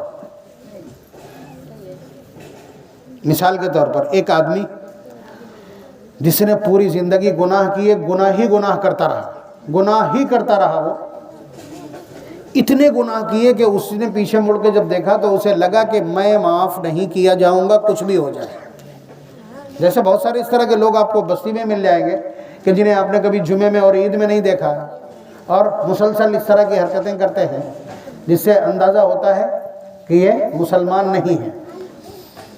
تو ایسے ہی کوئی شخص جس نے برابر گناہ کیے، یہاں تک کہ اسے یہ یقین ہو گیا کہ میں اللہ کی بارگاہ میں کھڑے ہونے اور منہ دکھانے کے لائق نہیں ہوں، اس لیے کوئی اور راستہ تلاش کرنا چاہیے۔ اس کے 4 بیٹے تھے، اس نے بلایا سب کو، مرنے سے پہلے اس نے بلایا اور وصیت لکھوا دی کہ بیٹا ایسا ہے، مجھے تو دفن کیا جانا چاہیے تھا، لیکن ایسا کرنا، تم میری ڈیڈ باڈی کو جلا دینا، جلانا، اور خوب اچھی طرح جلانا کہ راکھ بالکل باریک ہو جائے، اور پھر آدھی راکھ کو لے جا کر کے گہرے سمندروں میں، بحر الکاہل میں یا اس جیسے سمندروں میں لے جا کر کے ڈال دینا، تاکہ اس کی گہرائی میں وہ ذرات بیٹھ جائیں، اور آدھی راکھ کو کسی بلند پہاڑ کی چوٹی پر لے جا کر کے اور اس کو تیز ہواؤں کے حوالے کر دینا، ہواؤں کے دوش پر رکھ کر کے بکھیر دینا۔ یعنی یہ ناممکن ہو جائے کہ ان ڈسٹ پارٹیکلز کو، ان ذرات کو اور ان راکھ کے ٹکڑوں کو اب جمع نہیں کیا جا سکتا۔ یہ وہ اپنی عقل استعمال کر رہا ہے، اپنا چھوٹا سا دماغ استعمال کر رہا ہے، وہ کہ وہ نہ اس کے ذرات اکٹھا ہوں گے، نہ وہ دوبارہ زندہ کیا جائے گا، نہ اس سے سوال ہوگا۔ اس نے ایسا کر لیا، لیکن کیا یہ ممکن ہے؟ یہی تو کفار مکہ کہتے تھے، اذا كنا عظاما نخرا، کہ جب ہم ریزہ ہو جائیں گی، ہماری ہڈیاں مٹی میں مل جائیں گی، پھر ہم زندہ کیے جائیں گے۔ اللہ تبارک و تعالیٰ نے بہت سارے جواب دیے ہیں کہ خلقتک ولم تک شیئا، کہ ہم نے تجھے تب پیدا کر دیا جب کوئی نمونہ تیرا موجود نہیں تھا، کچھ نہیں تھا، یا ہم نے ایک قطرے سے تجھے پیدا کر دیا، یہاں کم از کم قبر میں تیری ہڈیوں کے ذرات تو موجود ہیں۔ تو بہرحال اس نے یہی کہا، اور اس کے بچوں نے یہی کر دیا، مرنے کے بعد اس کے بچوں نے یہی کیا۔ اللہ تبارک و تعالیٰ نے حکم دیا تو پانی نے اپنے ذرات اکٹھا کر دیے، ہواؤں نے اپنے ذرات اکٹھا کر دیے، اللہ تعالیٰ نے فرمایا کھڑا ہو گیا۔ اب اس سے پوچھا کہ تو نے زندگی بھر بھی گناہ کیا اور مرنے کے بعد بھی گناہ کی وصیت کر کے مرا. آپ دیکھ لیجئے گا دھیان سے کہ وہ شخص اپنے آپ کو ناقابل معافی سمجھ رہا ہے. وہ شخص یہ سمجھ رہا ہے کہ میں معاف نہیں کیا جاؤں گا، اسی لیے تو اس نے یہ حرکت کی. تو اللہ تبارک و تعالیٰ نے اسے اپنے سامنے کھڑا کیا اور پوچھا یہ بدتمیزی کیوں کی، یہ بدتمیزی کیوں کی؟ تو اس کا جواب آیا لخشیتک یا رب، اے میرے پالنہار تیرے سامنے کھڑے ہونے کا منہ نہیں تھا، اور تیرے سامنے کس منہ سے کھڑا ہوں گا، اس ڈر کی وجہ سے میں نے یہ حرکت کی تھی. لفظ نوٹ کیجئے گا کہ اے میرے پالنہار تیرے ڈر سے میں نے یہ حرکت کی تھی. اب جواب سنیے اللہ تبارک و تعالیٰ کا جواب، یعنی جواب تو یہ ہونا چاہیے کہ تجھے دوہری سزا دی جائے گی، تو مرنے سے پہلے بھی گناہ کرتا رہا اور اولاد کو بھی گناہ کا حکم دے کے آیا ہے. لیکن یہ کریم کا معاملہ، ان رحمتی سبقت غضبی، آنا چاہیے تھا غصہ، لیکن اس نے کہا کیا ہے لخشیتک یا رب، اے میرے پالنہار تیرے ڈر کی وجہ سے میں نے ایسا کیا تھا. اللہ تعالیٰ فرمائیں گے تیرے ڈرنے کی یہ ادا مجھے پسند آئی ہے، اس لیے تجھے معاف کیا جاتا ہے، جنت میں بھیج دیا جائے گا. جسے خود یقین نہیں ہے، جسے خود یقین نہیں ہے، جو اپنے آپ کو ناقابل معافی مجرم سمجھتا ہے اور ایسی حرکت کرتا ہے کہ اسے زندہ نہ کیا جا سکے اور دوبارہ پیدا نہ کیا جا سکے، اس کو وہ ایک جھٹکے میں اس طرح معاف کر دیں. یہ ہے کریم کی بارگاہ، یہ ہے رحیم کی بارگاہ، یہ ہے رحم الراحمین کا حال. یہ ہے ان رحمتی سبقت غضبی کا مفہوم. شرط وہی ہے کہ آئندہ نہ کرنے کا پختہ عزم ہو، پھر ہو جائے تو پھر توبہ ہے، لیکن اس وقت ارادہ پختہ ہونا چاہیے اور پچھلے کیے ہوئے پر شرمندگی ہونا چاہیے. سمجھا آپ نے؟ بلکہ اگر یہ تو یہیں تک ہے، یہ معاملہ تو یہیں تک ہے، بات اس سے بھی آگے جا سکتی ہے. یعنی ہماری اگر غلطیاں اور گناہ اتنے ہیں کہ آسمان کی بلندیوں تک پہنچ گئے، لیکن اس نے توبہ تو نہیں کی ہے نا. اس شخص نے توبہ نہیں کی تھی، وہ صرف ڈر کی وجہ سے ایسی حرکت کر کے مرا ہے، ایسی وصیت کر کے مرا. یہی تو کیا نا اس نے، توبہ تو نہیں کی تھی. اور جب توبہ کر لیں گے آپ، جب توبہ کر لیں گے، اپنے پروردگار کے سامنے اپنی بے بسی کا اظہار کریں گے، تو وہ جتنے گناہ آپ نے کیے ہیں نا، وہ گناہ مائنس ہوں گے. یعنی جو قرض آپ کے اوپر ہے وہ سارا قرض بھی معاف کر دیا جائے گا، اور جتنا قرض تھا اتنا ہی آپ کو بیلنس کر دیا جائے گا. یہ بھی ہو سکتا ہے. قرآن کریم نے کہا اِلَّا مَن تَابَ وَآمَنَ وَعَمِلَ عَمَلًا صَالِحًا فَأُولَئِكَ يُبَدِّلُ اللَّهُ سَيِّئَاتِهِمْ حَسَنَات. جو لوگ توبہ کرتے ہیں اور پھر توبہ کے بعد اچھے اعمال بھی کرتے ہیں، تو اللہ تبارک و تعالیٰ ان کی پچھلی کی ہوئی غلطیوں کو نیکیوں سے بدل دیتے ہیں. آپ کی سمجھ میں نہیں آئے گا، پرانا واقعہ ہے جو سن چکے ہیں، پھر میں سنا رہا ہوں. پانی مجھے چاہیے. تم لوگ تو روزے میں ایسی جوتتے رہتے ہو مستقل، 4 دن ہو گئے.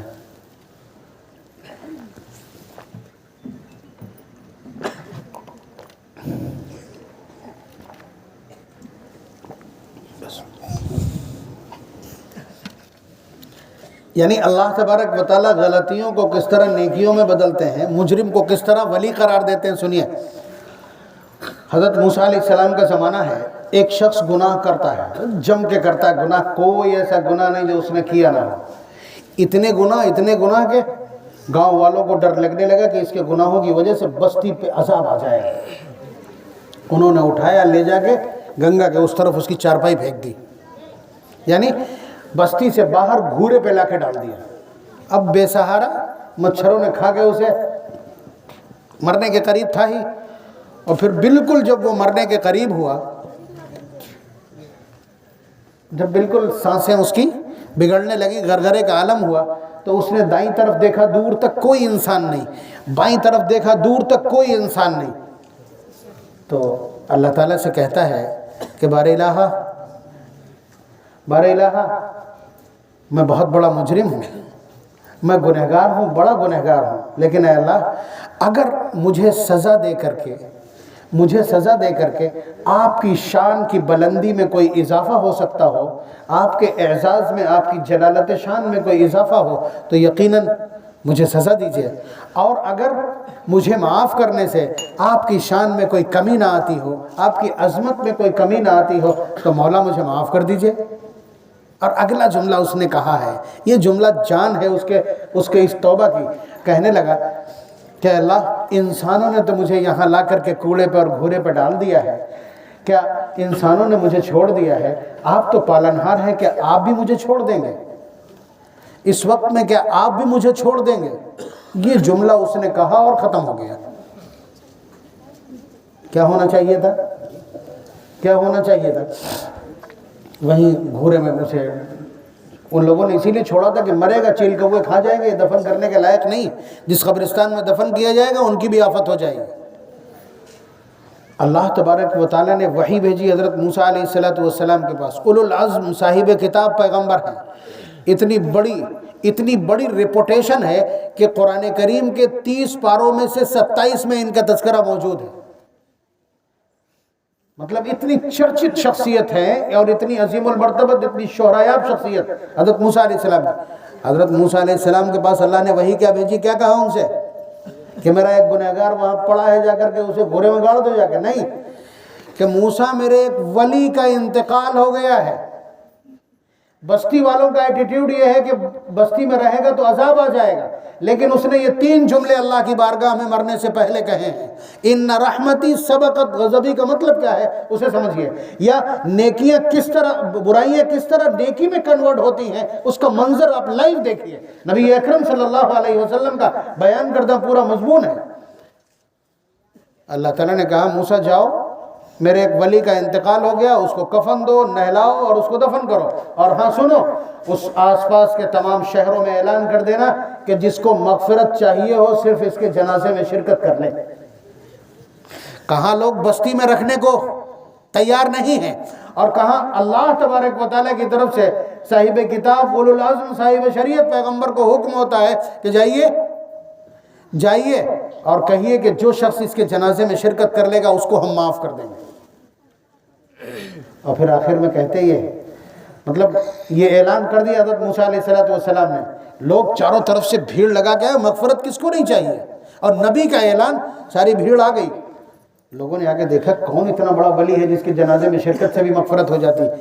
جنازہ وہ کفن ہٹا کے دیکھا تو معلوم یہ ہوا کہ وہی ہے، وہی پیکڑ ہے۔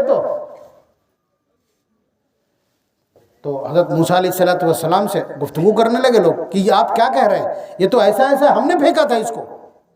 حضرت موسیٰ علیہ السلام نے اللہ سے رابطہ کیا، اللہ تبارک و تعالیٰ نے فرمایا کہ موسیٰ جو کچھ یہ لوگ کہہ رہے ہیں وہ بالکل درست ہے، لیکن بات یہ ہے کہ اخیر وقت میں اس نے بے بسی کے ساتھ، ندامت اور شرمندگی کے ساتھ مجھے اس طرح سے پکارا تھا، موسیٰ تم بتلاؤ، میں جہانوں کا پالنہار ہوں، میں مخلوق سے محبت کرتا ہوں، کیا میں بھی اس کو بے سہارا چھوڑ دیتا؟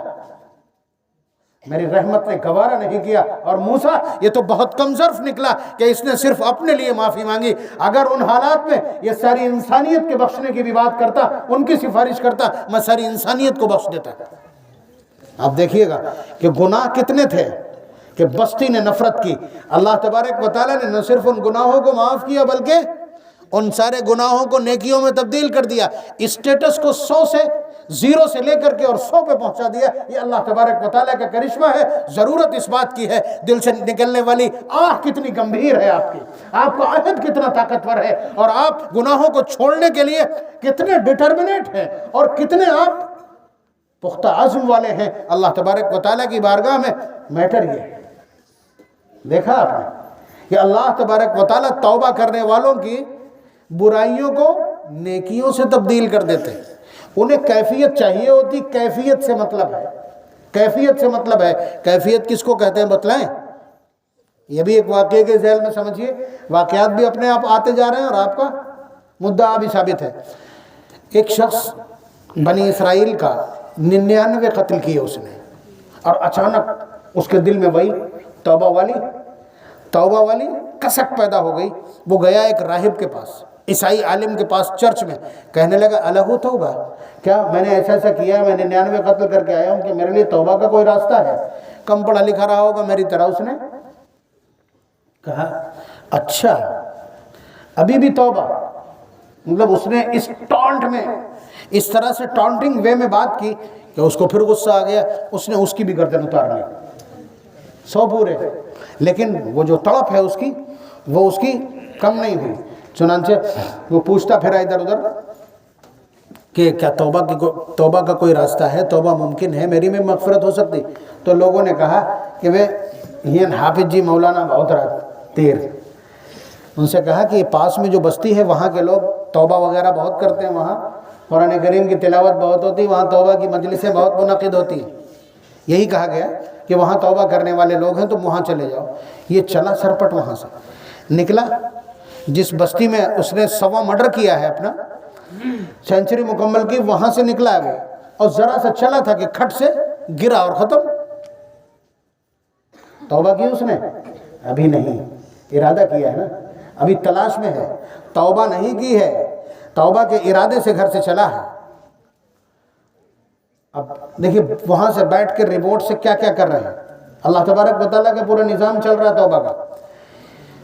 پہلے تو جہاں توبہ کرنے جا رہا تھا نا جس بستی میں، اس بستی کو وحی بھیجی، فَأَوْحَى اللَّهُ، اللہ تبارک و تعالیٰ نے اس بستی کو حکم دیا تقربی، کہ تو اس کی لاش سے قریب ہو، یعنی زمین کو سمیٹ دیا۔ دھیان دیجیے گا آپ، زمین کی تنابیں سمیٹ دی اللہ تبارک و تعالیٰ نے، اس بستی سے کہا کہ قریب ہو جائے اس کی لاش کے، اور جہاں سے یہ مرڈر کر کے نکلا ہے اس بستی سے کہا تبع عادی، دور ہو، تھوڑا سا اس سے دور ہو جا۔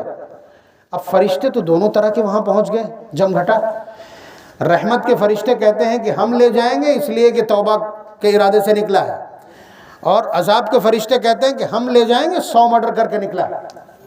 جھگڑ گئے فرشتے آپس میں، فخاصمت الملائکہ، ملائکہ آپس میں جھگڑ گئے۔ اللہ تبارک و تعالیٰ نے پنچایت کے لیے جبریل امین کو بھیجا، دیکھیے خود ہی کر رہے ہیں وہاں سے بیٹھ کر کے، اس لیے کر رہے ہیں تاکہ بہادر پور کے لوگ جب توبہ کی مجلس میں بیٹھے ہوں تب اس واقعے کو وہاں بیان کر کے ان کے دلوں کو توبہ پر آمادہ کیا جا سکے۔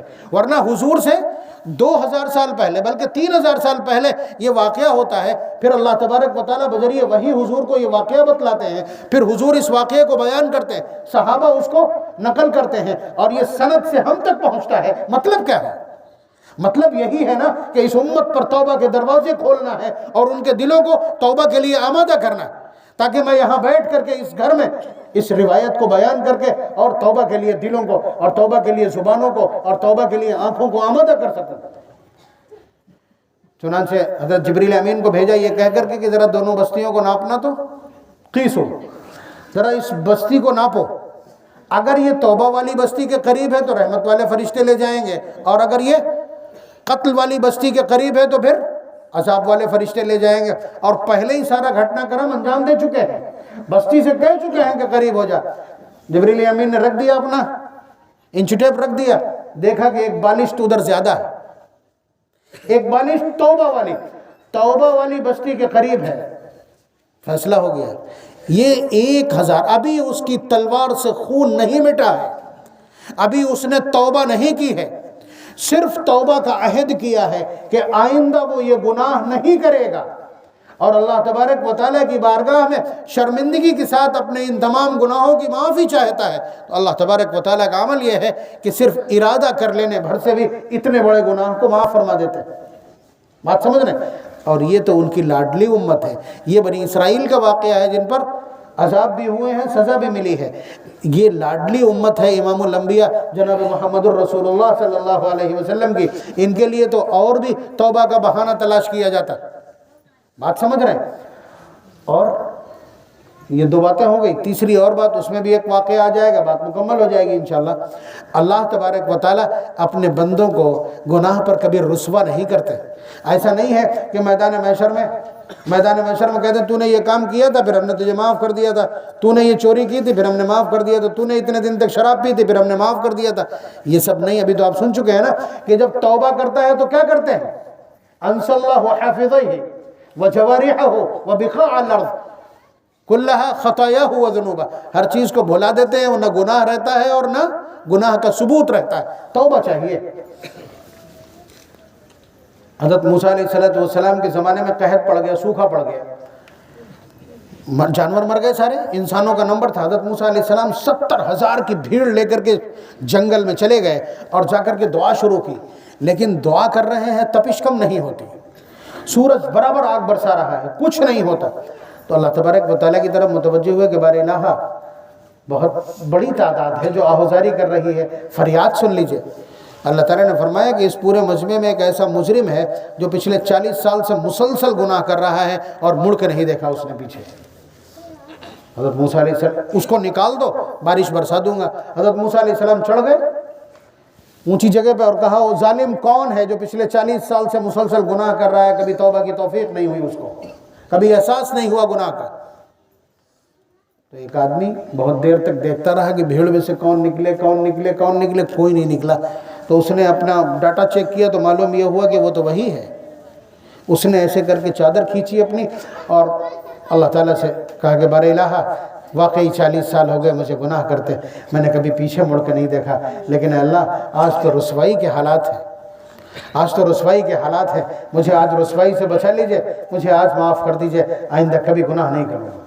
اس نے ایسے کر کے جیسے ہی کیا، چاروں طرف سے بادلوں نے جمگھٹ کیا اور اس کے بعد مکس اپ ہوا، اور اس کے بعد اتنی موسلا دھار بارش ہوئی ہے کہ لوگوں کا اپنے گھروں کو پہنچنا مشکل ہو گیا، جل تھل ہو گیا پورے۔ تو حضرت موسیٰ علیہ السلام ایک طرف خوش ہیں اور ایک طرف بڑی تشویش ہے انہیں کہ کوئی نکلا بھی نہیں۔ اللہ تعالیٰ نے وعدہ کیا تھا کہ اس مجرم کو نکال دو، برسا دوں گا، اور مجرم نکلا بھی نہیں اور اس کے بعد بارش ہو گئی۔ اللہ تعالیٰ کی طرف متوجہ ہوئے کہ بار الہ بتلا دیجئے کون تھا اور یہ معاملہ کیا ہے، بتلا دیجئے کون تھا اور معاملہ کیا ہے۔ آپ دیکھیے ایک طرف اولو العزم پیغمبر ہے جو ڈائریکٹ بات کرتا ہے اللہ تعالیٰ سے۔ حضرت موسیٰ علیہ السلام کی یہ خصوصیت ہے کہ وہ ڈائریکٹ بات کر لیتے ہیں، تو وہ بات کرتے ہیں اللہ تبارک و تعالیٰ سے اور کہہ رہے ہیں کہ بتا دیجئے۔ اللہ تبارک و تعالیٰ کا جواب کیا ہے معلوم ہے کہ موسیٰ 40 سال سے گناہ کر رہا تھا، میں نے اسے تب رسوا نہیں کیا، اس کی فضیحت نہیں کی، آج میں اسے معاف کر چکا ہوں تو میں تمہیں اس کا نام بتا کر کے اس کی فضیحت کا سامان کر دوں۔ میں پروردگار تمہیں چغل خوری سے منع کرتا ہوں، لوگوں کی پردہ دری سے منع کرتا ہوں، میں خود اس کی پردہ دری کروں۔ کام کرو، میں نے اسے معاف کر دیا ہے، اس نے توبہ کر لی۔ تو اللہ تبارک و تعالیٰ رسوا بھی نہیں کرتے، معاف کر دیتے ہیں، اور توبہ کا ارادہ کرنے پر 100 کے قاتل کو معاف کر دیتے ہیں، اور اگر کوئی توبہ کر لے حسرت کے ساتھ تو اس کے گناہوں کو معاف کرنے کے ساتھ ساتھ اس کے گناہوں کو نیکیوں سے تبدیل کر دیتے ہیں۔ یہ اللہ تبارک و تعالیٰ کی کرشمہ سازی ہے۔ لیکن اگر ابھی یہ ارادہ ہے کہ ڈی جے بجائیں تو پھر اللہ تبارک و تعالیٰ کا حال یہ بھی ہے کہ جبریل کے پر کے اوپر رکھ دیتے ہیں، پوری بستی کو ایسے پاتال سے اٹھاتے ہیں اور بالکل آسماں کی بلندیوں تک لے جا کر کے اور پھر پلٹ دیتے ہیں۔ عالیہا سافلہا وامطرنا علیہا حجارۃ من سجیل منضود۔ ایسا بھی اللہ نے کیا ہے، اور اگر چاہتے ہو اس کا ثبوت چاہتے ہو، موبائل آن کرو اور اس میں دیکھنا ڈیڈ سی کہاں ہے۔ اللہ تبارک و تعالیٰ نے قوم لوط کو ایسے ہی پلٹا تھا، آبادی نیچے پانی اوپر، اور حالات یہ ہیں اس پانی کے کہ اس میں آپ یہ گلاس پھینک دیجئے تیرتا رہے گا، آپ اس میں گر پڑیے آپ تیرتے رہیں گے، اس میں کوئی جاندار ڈال دیجئے فوراً مر جائے گا، پانی ہے۔ عذاب کا اثر آج تک موجود ہے اس پانی میں۔ اللہ تعالیٰ نے بستی کو پلٹا، اس کے بعد اوپر سے گندھک کے پتھر برسائے، تو یہ بھی وہ کر دیتے ہیں۔ بے حیائی کے اوپر اللہ نے قوم لوط کو یہ سزا دی تھی۔ تو عبرت کے سامان چاروں طرف موجود ہیں۔ وَكَمْ أَهْلَكْنَا مِنْ قَرْيَةٍ بَطِرَتْ مَعِيشَتَهَا فَتِلْكَ مَسَاكِنُهُمْ لَمْ تُسْكَنْ مِنْ بَعْدِهِمْ إِلَّا قَلِيلًا وَكُنَّا نَحْنُ الْوَارِثِينَ۔ بڑے طاقتوروں کو اللہ نے ہلاک کیا، اتنے طاقتور کہتے تھے من اشد منا قوہ، زمین پر ہم سے بھی زیادہ کوئی طاقتور ہو سکتا ہے۔ اللہ نے 8 دن تیز آندھی چلا کے ایسا سائیکلون بنایا کہ ایسے انہیں لے جا کر کے اور زمین پر پٹک دیتے تھے۔ اللہ نے وہ ان کی لاشوں کا منظر بیان کیا ہے قرآن کریم میں، فیہا صرع کأنہم اعجاز نخل خاویہ، ایسے پڑے تھے جیسے کھجور کے کھوکھلے ٹھنڈ ہوتے ہیں، لمبے لمبے پڑے بچھے ہوئے تھے زمین پر۔ اور ایسی بستیاں اللہ نے تباہ کی ہیں جن میں آج تک کوئی بسنے والا پیدا نہیں ہوا، بلکہ وہاں سے جب نکلتے ہیں تو تیزی کے ساتھ نکل کے بھاگ جاتے ہیں۔ عذاب کے اثرات ابھی بھی موجود ہیں۔ عرفات کے قریب جہاں حج ہوتا ہے، وہاں پر اللہ تبارک و تعالیٰ نے ابابیل کے ذریعے سے ایک لشکر کو تباہ کیا تھا، ہاتھی والوں کو۔ وہاں سے جب آج بھی جب وقوف عرفات سے جب وہاں سے حاجی نکلتے ہیں تو وہاں سے گزرنا پڑتا ہے، اس کا نام ہے بطن محصر، وادی محصر یا بطن محصر کہلاتے۔ حضور وہاں پہ ٹھہرنے نہیں دیتے کسی کو، فرماتے ہیں یہاں سے تیزی سے نکلو، یعنی اس پورے راستے میں کہیں نہیں رکا جائے گا۔ مغرب کی نماز کا ٹائم نکل جاتا ہے لیکن مغرب راستے میں نہیں پڑھ سکتے۔ آپ وہاں پہنچیے، رات میں پہنچیں گے، مزدلفہ جائیے، مزدلفہ میں رات میں پہنچیں گے، وہیں مغرب قضا پڑھنا، راستے میں نہیں پڑھ سکتے، تیزی سے گزرنا ہے۔ تو عذاب کی جگہیں اللہ تبارک و تعالیٰ منتقم بھی ہیں، عذاب بھی دیتے ہیں، تو عذاب کو دعوت نہ دی جائے، عذاب کو دعوت نہ دی جائے۔ گانا بجانا اور بے حیائی، بے پردگی، یہ دو ایسے عذاب ہیں، دو ایسے اعمال ہیں کہ جن پر اللہ تبارک و تعالیٰ کا عذاب سب سے سخت ہوتا ہے۔ اس لیے اللہ کے واسطے میں نوجوانوں سے گزارش کروں گا کہ اس ڈی جے سے اس بستی کو پاک کرو، یہ تماشا نہ کرو۔ تم اسے خوشی سمجھتے ہو، نبی کہتے ہیں کہ مجھے اس کو مٹانے کے لیے بھیجا گیا ہے، اور اس کے بجانے سے میرے دل کو تکلیف ہوتی ہے، اس کے بجانے سے میری بے عزتی ہوتی ہے، اس کے بجانے سے میرے مشن کو ٹھیس پہنچتی ہے، اور تم کہو کہ نہیں ہم کو اس سے خوشی ملتی ہے۔ اس کا مطلب یہ ہے کہ امام الانبیاء کے خلاف کھلا ہوا اعلان جنگ ہے، اور جو بستی اور جس بستی کے افراد اور نوجوان محمد الرسول اللہ کے خلاف اعلان جنگ کر دے، کیا وہ عزت کی اور سکون کی زندگی جی سکیں گے؟ یہ توقع چھوڑ دیجئے۔ تو آپ نے دیکھا یہ قرآن کی مجلس ہے، قرآن کریم کا دور مکمل ہوا ہے، رمضان المبارک کا مہینہ ہے، رات کی تاریکی ہے، لوگ اپنے دل سے آئے ہیں توبہ کرنے کے لیے، نوجوان موجود ہیں، بچے موجود ہیں، بوڑھے موجود ہیں، علماء موجود ہیں، حفاظ کرام کی ایک بڑی تعداد موجود ہے، جن میں سے ائمہ ہیں اور ابھی پڑھا کر کے آئے ہیں۔ امید یہ ہے کہ اللہ تبارک و تعالی ہماری اس مجلس کو اور اس مجلس سے اٹھنے والی ہر فریاد پر توجہ فرمائیں گے اور قبول فرمائیں گے، اس لیے کہ وہ آسمان دنیا پر ہیں اور اعلان کر رہے ہیں حل من مستغفر فاغفر، حل من مبتل فعافی، حل من مسترزق فارزق۔ خود اعلان کر رہے ہیں ہے کوئی معافی چاہنے والا جسے ہم معاف کر دیں۔ تو اس لیے بالکل تیار ہو جائیے اس یقین کے ساتھ کہ ہم 100 کے قاتل نہیں ہیں، ہم اتنے بڑے مجرم نہیں ہیں کہ جسے بستی نے گھن کر کے باہر ڈال دیا ہو، بلکہ ہم نے تو ٹوٹے پھوٹے روزے بھی رکھے ہیں، ہم نے قرآن بھی سنا ہے، قرآن پڑھا بھی ہے، ہم نے تسبیح اور تکبیر اور تحلیل بھی کی ہے۔ اس لیے ہم یہ امید کر سکتے ہیں اپنے پالنہار سے، اس پالنہار سے جو سینکڑوں نہیں ہزاروں ماؤں سے زیادہ محبت کرنے والا ہے، کہ وہ ہم کو یقیناً بخش دے گا رمضان المبارک کی اس رات میں اور مغفرت کے اس عشرے میں اور قرآن کریم کی اس مجلس میں ہماری بخشش کا اعلان کر دے گا۔ بیٹھ جائیے اطمینان سے۔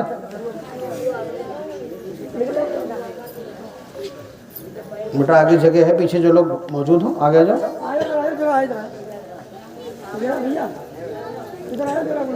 پیچھے والے آگے بڑھ جاؤ تھوڑا سا۔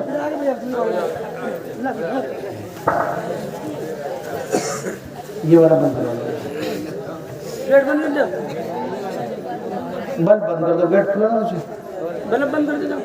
چلو ٹھیک، درود شریف پڑھیے۔ اللہم صلی علی سیدنا وعلی آل سیدنا ومولانا محمد مبارک وسلم۔ اللہم صلی علی سیدنا وعلی آل سیدنا ومولانا محمد مبارک وسلم۔ اللہم صلی علی محمد النبی الامی وعلی آلہ وسلم تسلیما۔ الحمد للہ رب العالمین، الحمد للہ الذي انزل على عبده الكتاب ولم يجعل له عوجا۔ اللهم لك الحمد كله ولك الشكر كله وإليك يرجع الأمر كله، لا نحصي ثناء عليك أنت كما أثنيت على نفسك۔ اللهم لك الحمد كما أنت أهله ولك الشكر كما أنت أهله، وافعل بنا ما أنت أهله، إنك أهل التقوى وأهل المغفرة۔ الحمد لله على كل حال، الحمد لله الذي بنعمته تتم الصالحات۔ ربنا آتنا في الدنيا حسنة وفي الآخرة حسنة وقنا عذاب النار۔ ربنا ظلمنا أنفسنا وإن لم تغفر لنا وترحمنا لنكونن من الخاسرين۔ ربنا ظلمنا أنفسنا وإن لم تغفر لنا وترحمنا لنكونن من الخاسرين۔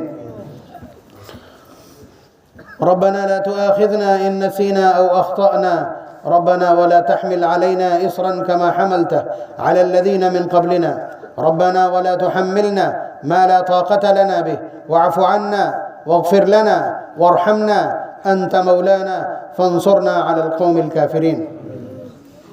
اے اللہ، یہ ختم قرآن کی مجلس ہے، یہاں ایک نوجوان نے قرآن کریم کی تلاوت کی ہے، نماز میں قرآن سنایا ہے۔ اے اللہ، اس کے پیچھے مائیں اور بہنوں کا مجمع تھا۔ اے اللہ اس بستی کی ماؤں اور بہنوں کے دلوں میں آپ نے یہ شوق پیدا کر دیا کہ وہ قرآن کریم کو سنیں، پھر آپ نے ایسے بچے پیدا کر دیے کہ جو قرآن کریم کو سنانے والے ہیں۔ اے اللہ یہاں خواتین بھی قرآن کریم کو سنتی ہیں، یہ آپ کا فضل ہے، آپ کا کرم ہے، آپ کا انعام ہے، آپ کا احسان ہے۔ اے اللہ یقیناً یہ ایک نوجوان ہے اور آپ کا کلام ہے۔ اے اللہ ہم میں سے کسی کے بھی بس کا نہیں ہے کہ اس کے تمام آداب کی رعایت کے ساتھ اس کو پڑھ سکے۔ اے اللہ اس بچے سے پڑھنے میں اگر کوئی کوتاہی اور غلطی ہوئی ہو تو اے اللہ اپنے فضل سے اس کو معاف فرما کر اس پڑھنے کو قبول فرما لیجئے۔ اے اللہ یقیناً جس محبت کے ساتھ، جس احترام کے ساتھ، جس اہتمام کے ساتھ، جس توجہ کے ساتھ کلام الہی کو، آپ کے قرآن کو، آپ کے کلام کو سنا جانا چاہیے تھا، یقیناً اس میں کچھ نہ کچھ کوتاہی ہوئی ہوگی۔ اے اللہ سننے میں جو بھی کوتاہی ہوئی ہو اپنے فضل سے معاف فرما کر اس ٹوٹے پھوٹے سننے کو قبول فرما لیجئے۔ اے اللہ سننے کو اور پڑھنے کو قبول فرما لیجئے۔ اے اللہ جن لوگوں نے اپنے گھر کے اندر جماعت کے اس قیام کا انتظام کیا، اے اللہ ان کی اس محنت اور توجہ کو قبول فرما لیجئے، اس گھر کو قبول فرما لیجئے۔ اے اللہ قرآن جہاں پڑھا جاتا ہے رحمت اترتی ہے۔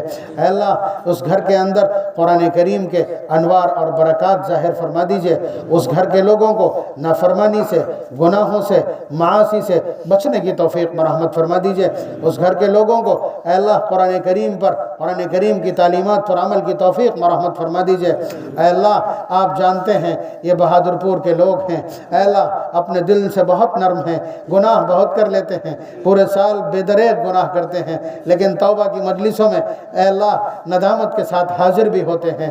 اے اللہ انہیں رونے کا بھی شوق ہے۔ اے اللہ سارے کے سارے جمع ہو گئے ہیں آ کر کے اپنی اپنی مسجدوں میں اپنی اپنی ترتیب پر قرآن کریم پڑھ کر یہاں جمع ہو گئے ہیں آ کر کے۔ اے اللہ یہاں کی خواتین بھی دعا میں شرکت کی بہت شیدائی ہیں۔ اے اللہ انہیں بھی توبہ بہت پسند ہے، انہیں بھی رونا بہت پسند ہے۔ اے اللہ یہ میں کہہ رہا ہوں، میں نے دیکھا ہے آپ تو دلوں کے بھید سے واقف ہیں، دل کی کیفیات سے واقف ہیں، ان کے ارادوں اور ان کی نیتوں سے واقف ہیں۔ اے اللہ ان کی نیتوں کے مطابق فیصلے فرمائیے۔ اے اللہ ہم نے ٹوٹے پھوٹے روزے بھی رکھ لیے ہیں، اے اللہ ہم نے تراویح بھی سنی ہے، اے اللہ ہم نے ذکر اور اذکار بھی کیے ہیں، اے اللہ ہم نے ذکر سنا بھی ہے، ہم نے مسجد میں وقت بھی گزارا ہے، اے اللہ نیکیوں کی طرف بھاگنے کی کوشش بھی کی ہے، اے اللہ گناہوں سے بچنے کی کوشش بھی کی ہے۔ اے اللہ ہم 100 کے قاتل کی طرح نہیں ہیں، اے اللہ ہم اس گندے مجرم کی طرح نہیں ہیں جسے بستی والوں نے پھینک دیا تھا۔ اے اللہ ہمارے اوپر رحم فرما دیجئے، اے اللہ ہمارے گناہوں کو معاف فرما دیجئے، ہماری خطاؤں سے درگزر فرما دیجئے۔ اے اللہ رمضان المبارک کے مہینے میں ہم نے آپ کو پکارا ہے، اے اللہ مغفرت کے عشرے میں ہم نے آپ کو پکارا ہے، اے اللہ ختم قرآن کی مجلس سے آپ کو پکارا ہے، رات کی تاریکی میں ہم نے آپ کو پکارا ہے، ہم نے اس حال میں پکارا ہے کہ آپ آسمان دنیا پر نزول اجلال فرما چکے ہیں۔ اے اللہ آپ خود اعلان کر رہے ہیں ہے کوئی معافی چاہنے والا جسے ہم معاف کر دیں۔ اے اللہ ہم نے اس حال میں پکارا ہے، ہمیں معاف فرما دیجئے، ہمیں معاف فرما دیجئے، ہماری توبہ قبول فرما لیجئے۔ اے اللہ ہم عہد کرتے ہیں کہ آئندہ ہر طرح کے گناہ سے بچنے کی کوشش کریں گے۔ اے اللہ ہمارا ارادہ یہی ہے اور ہمارے ارادے کو پختگی مرحمت فرما دیجئے، ہمارے عزم کو پختگی مرحمت فرما دیجئے۔ اے اللہ ہم سے گناہوں کے اسباب چھین لیجئے، اے اللہ ہمیں گناہوں سے دور رہنے کی توفیق مرحمت فرما دیجئے۔ اے اللہ آپ کی توفیق کے بغیر کچھ بھی ممکن نہیں ہے، اے اللہ توفیق مرحمت فرما دیجئے، ہم گناہوں سے بچنے والے بن جائیں، ہم گناہوں سے بچنے کی کوشش کرنے والے بن جائیں۔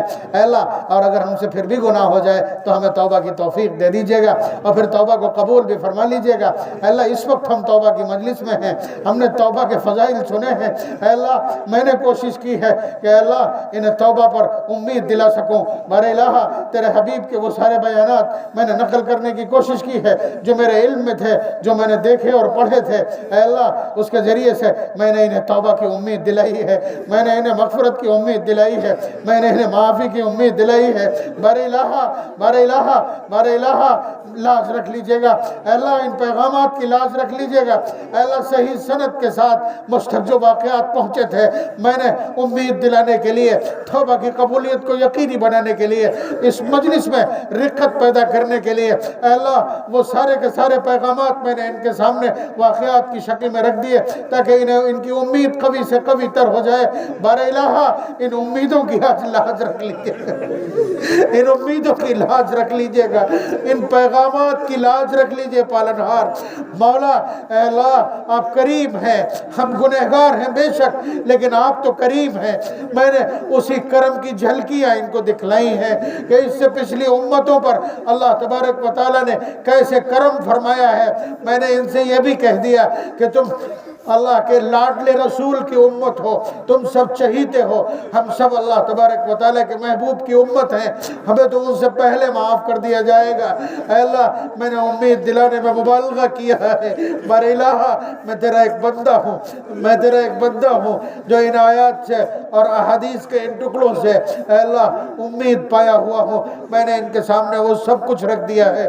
بار الہ لاج رکھ لیجئے گا، بار الہ ان اٹھے ہوئے ہاتھوں کی لاج رکھ لیجئے گا، امید دلانے والے ان واقعات کی سچائی کی لاج رکھ لیجئے گا۔ اے اللہ ہم سب کو معاف فرما دیجئے، ہم سب کو معاف فرما دیجئے، ہماری توبہ قبول فرما لیجئے، ہماری معافی کا فیصلہ فرما دیجئے، ہمارے اس ٹوٹے پھوٹے بے سلیقہ اور بے ادب استغفار کو قبول فرما لیجئے۔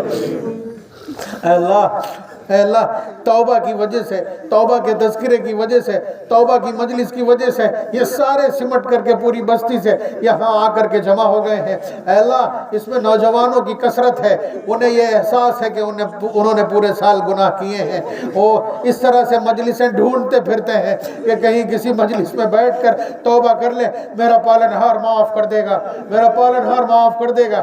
اے اللہ آپ نے کہا بھی اپنے حبیب سے ان اللہ یحب الشاب التائب کہ توبہ کرنے والے نوجوان سے اللہ تعالیٰ بہت محبت کرتے ہیں۔ اے اللہ یہ بہادر پور کے نوجوان ہیں، بے شک گناہ کیے ہیں، انہوں نے گناہ کرتے ہیں، لیکن توبہ کا بھی شوق ہے، توبہ کی مجلسوں میں رونا بھی ان کی فطرت، ان کی طبیعت اور ان کی پسند ہے۔ اے اللہ اس امید کے ساتھ ہاتھ اٹھائے ہیں، امیدوں کی لاج رکھ لیجئے، معاف فرما دیجئے گا، آئندہ گناہ نہیں کریں گے، گناہ نہ کرنے کی کوشش کریں گے، آپ توفیق عنایت فرما دیجئے کہ ہم گناہ سے بچ سکیں۔ اے اللہ اس بستی میں قرآن کریم جا بجا ہو رہا ہے، مساجد میں بھی قرآن ہو رہا ہے، گھروں پر بھی اے اللہ قرآن کریم کے آوازیں بلند ہیں، قرآن کریم کی آیات اور تیرا کلام پڑھا جا رہا ہے۔ اے اللہ یہ سعادتوں کی انتہا ہے جو آپ نے عنایت کر دی ہے۔ اے اللہ ہم گنگا کے کنارے پر رہتے ہیں، اے اللہ گنگا کا کنارہ شرک کا بہت بڑا مرکز ہے، ہندوستان خود اپنے آپ میں شرک کی سب سے بڑی آماجگاہ اور سب سے بڑی سرزمین ہے، اس میں بھی گنگا کا کنارہ اے اللہ شرک کا سب سے بڑا مرکز ہے۔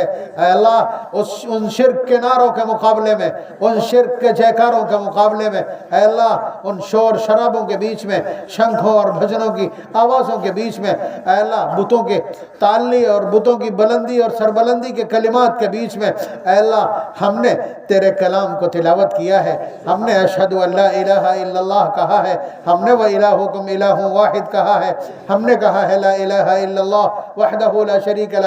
اے اللہ تیری وحدانیت کے ترانے گائے ہیں۔ اے اللہ ہماری اس کوشش کو قبول فرما لیجئے، اے اللہ ہماری اس کوشش کو قبول فرما لیجئے۔ اے اللہ اسی وجہ سے کہ شرک کے مقابلے میں یہاں داڑھیاں ہیں، شرک کے مقابلے میں یہاں ٹوپیاں ہیں، شرک کے مقابلے میں یہاں منارے ہیں، شرک کے مقابلے میں یہاں اشہد ان لا الہ الا اللہ اور اللہ اکبر کے آوازیں ہیں۔ اے اللہ یہ بستی اور بستی کی یہ آبادی ان کافروں کے دلوں میں کھٹکتی ہے، ان حکام کے دلوں میں کھٹکتی ہے، اس کے اجڑنے کے فیصلے، اس کے اجڑنے کی تدبیریں ہیں۔ بار الہ یہ زمین آپ کی ہے، آپ نے کہا ان الارض للہ یورثها من یشاء، یہ زمین ہماری ہے، ہم جسے چاہتے ہیں اس کا وارث بناتے ہیں۔ اے اللہ ہمیں اس کا وارث بنا دیجئے، ہم اس زمین پر تیری وحدانیت کے ترانے گائیں گے۔ اے اللہ یہاں گھر گھر درسگاہ ہے، بچے گھروں کے اندر قرآن پڑھاتے ہیں، بچیاں گھروں کے اندر قرآن پڑھتی ہیں۔ اے اللہ تیری تلاوت کی جاتی ہے، تیرے کلام کی تلاوت کی جاتی ہے، تجھے پکارا جاتا ہے، تیرے سامنے توبہ کی مجلسیں منعقد ہوتی ہیں، تیری عظمت کو اے اللہ بار بار بولا جاتا ہے۔ اے اللہ اس بستی کی بقا کا فیصلہ فرما دیجئے، اسے اجڑنے سے بچا لیجئے۔ اے اللہ اس دھرتی پر تو ہم نے تیرا نام لیا ہے، اس دھرتی پر ہم نے تیرے نام کو بلند کیا ہے، ہم نے تیرے کلام کی تلاوت کی ہے، تیری تحلیل، تیری تسبیح، تیری تقدیس، تیری تقدیر، تیری تکبیر ہم نے یہاں بیان کی ہے۔ اے اللہ ہمارے اس ٹوٹے پھوٹے عمل کو جاری رکھیے، اس کی بقا مقدر فرما دیجئے، اس کی آبادی مقدر فرما دیجئے۔ اے اللہ ظالموں کو اپنا یہ فیصلہ واپس لینے پر مجبور فرما دیجئے۔ اے اللہ ہمیں یہاں شادہ و آباد رکھ کر ہماری فریاد رسی فرما دیجئے۔ اے اللہ ہم اسی طرح آپ کے کلام کی تلاوت کریں، جماعتیں منعقد کریں، پھر بیٹھ کر کے تیری تسبیح و تکبیر بیان کریں اور تیری توبہ کے قبول کرنے کے واقعات، تیری کرم گستری، تیرے فضل اور انعام کے واقعات بیان کریں، اور پھر تیری بارگاہ میں روک کر کے استغفار اور توبہ کریں۔ اے اللہ ہم یہی کریں گے، اس بستی کو شاد و آباد رکھیے۔ بار الہ ہم پھر دعا کرتے ہیں ہمارے گناہوں کو معاف فرما دیجئے، یہاں سے ہٹنے سے پہلے ہمیں معاف فرما دیجئے، ہماری معافی کا فیصلہ فرما دیجئے، ہماری توبہ کو قبول فرما لیجئے۔ اے اللہ ہم میں سے بہت سارے لوگ یہ بستی کے اندر، امت کے اندر بہت سارے لوگ بیمار ہیں۔ اے اللہ جو ایسے بیمار ہیں جن کے پاس علاج کے لیے اسباب نہیں، انہیں بغیر اسباب کے اپنے حکم کن سے شفا مرحمت فرما دیجئے، اور جو زیر علاج ہیں اور شفا نہیں ہو رہی، اے اللہ ان کے لیے شفا کے فیصلے فرما دیجئے۔ اے اللہ جن لوگوں پر قرض ہیں ان کے قرض کی ادائیگی کے لیے اسباب پیدا فرما دیجئے۔ اے اللہ جن لوگوں نے ریتی اور کھیتی کی ہے، اے اللہ اس میں برکت مرحمت فرما دیجئے۔ اے اللہ ہماری بستی کے لوگ ریتی اور کھیتی اسی لیے کرتے ہیں کہ کسی کی بچی کی شادی ہونا ہے، کسی کے بچے کی شادی ہونا ہے، کسی کا لنٹل پڑنا ہے، کسی کا علاج ہونا ہے، کسی کا آپریشن ہونا ہے۔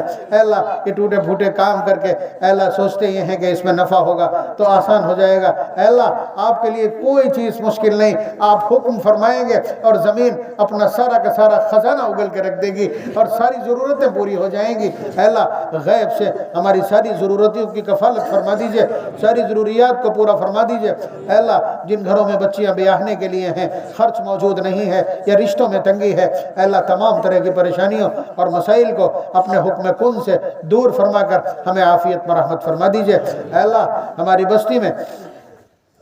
بستی سے بے حیائی کو دور فرما دیجئے، ہماری بستی سے گناہوں کو دور فرما دیجئے۔ اے اللہ ہمارے نوجوانوں کو سمجھ مرحمت فرما دیجئے، ہمارے نوجوانوں کو اپنی اطاعت کا شوق مرحمت فرما دیجئے، اپنے حبیب سے سچی محبت مرحمت فرما دیجئے، ہمارے بچوں کو منکرات سے اور گناہوں سے بچنے کی توفیق مرحمت فرما دیجئے، گانے باجے کے ان خرافاتی سامانوں سے اے اللہ ہمارے بچوں کو بچنے کی توفیق مرحمت فرما دیجئے۔ اے اللہ دل آپ کے اختیار میں ہے، جدھر سے چاہے پھیر دیں، جدھر چاہے لگا دیں۔ یا مقلب القلوب ثبت قلوبی علی طاعتک، اے دلوں کے مالک ہمارے قلوب طاعت کی طرف، عبادت کی طرف، بندگی کی طرف پھیر دے اور گناہوں سے بچا لے۔ اے اللہ ہماری دعاؤں کو، ہماری فریاد کو قبول فرما لیجئے۔ اے اللہ ہم نے جو دعا مانگی ہے، جہرن مانگی ہے، ان کو بھی قبول فرما لیجئے۔ اب جو بندے اپنی فریاد، اپنی سرگوشی، اپنی مناجات آپ سے کریں گے، اے اللہ ان تمام فریادوں کو بھی قبول فرما لیجئے۔ ہم ان پر آمین کہتے ہیں۔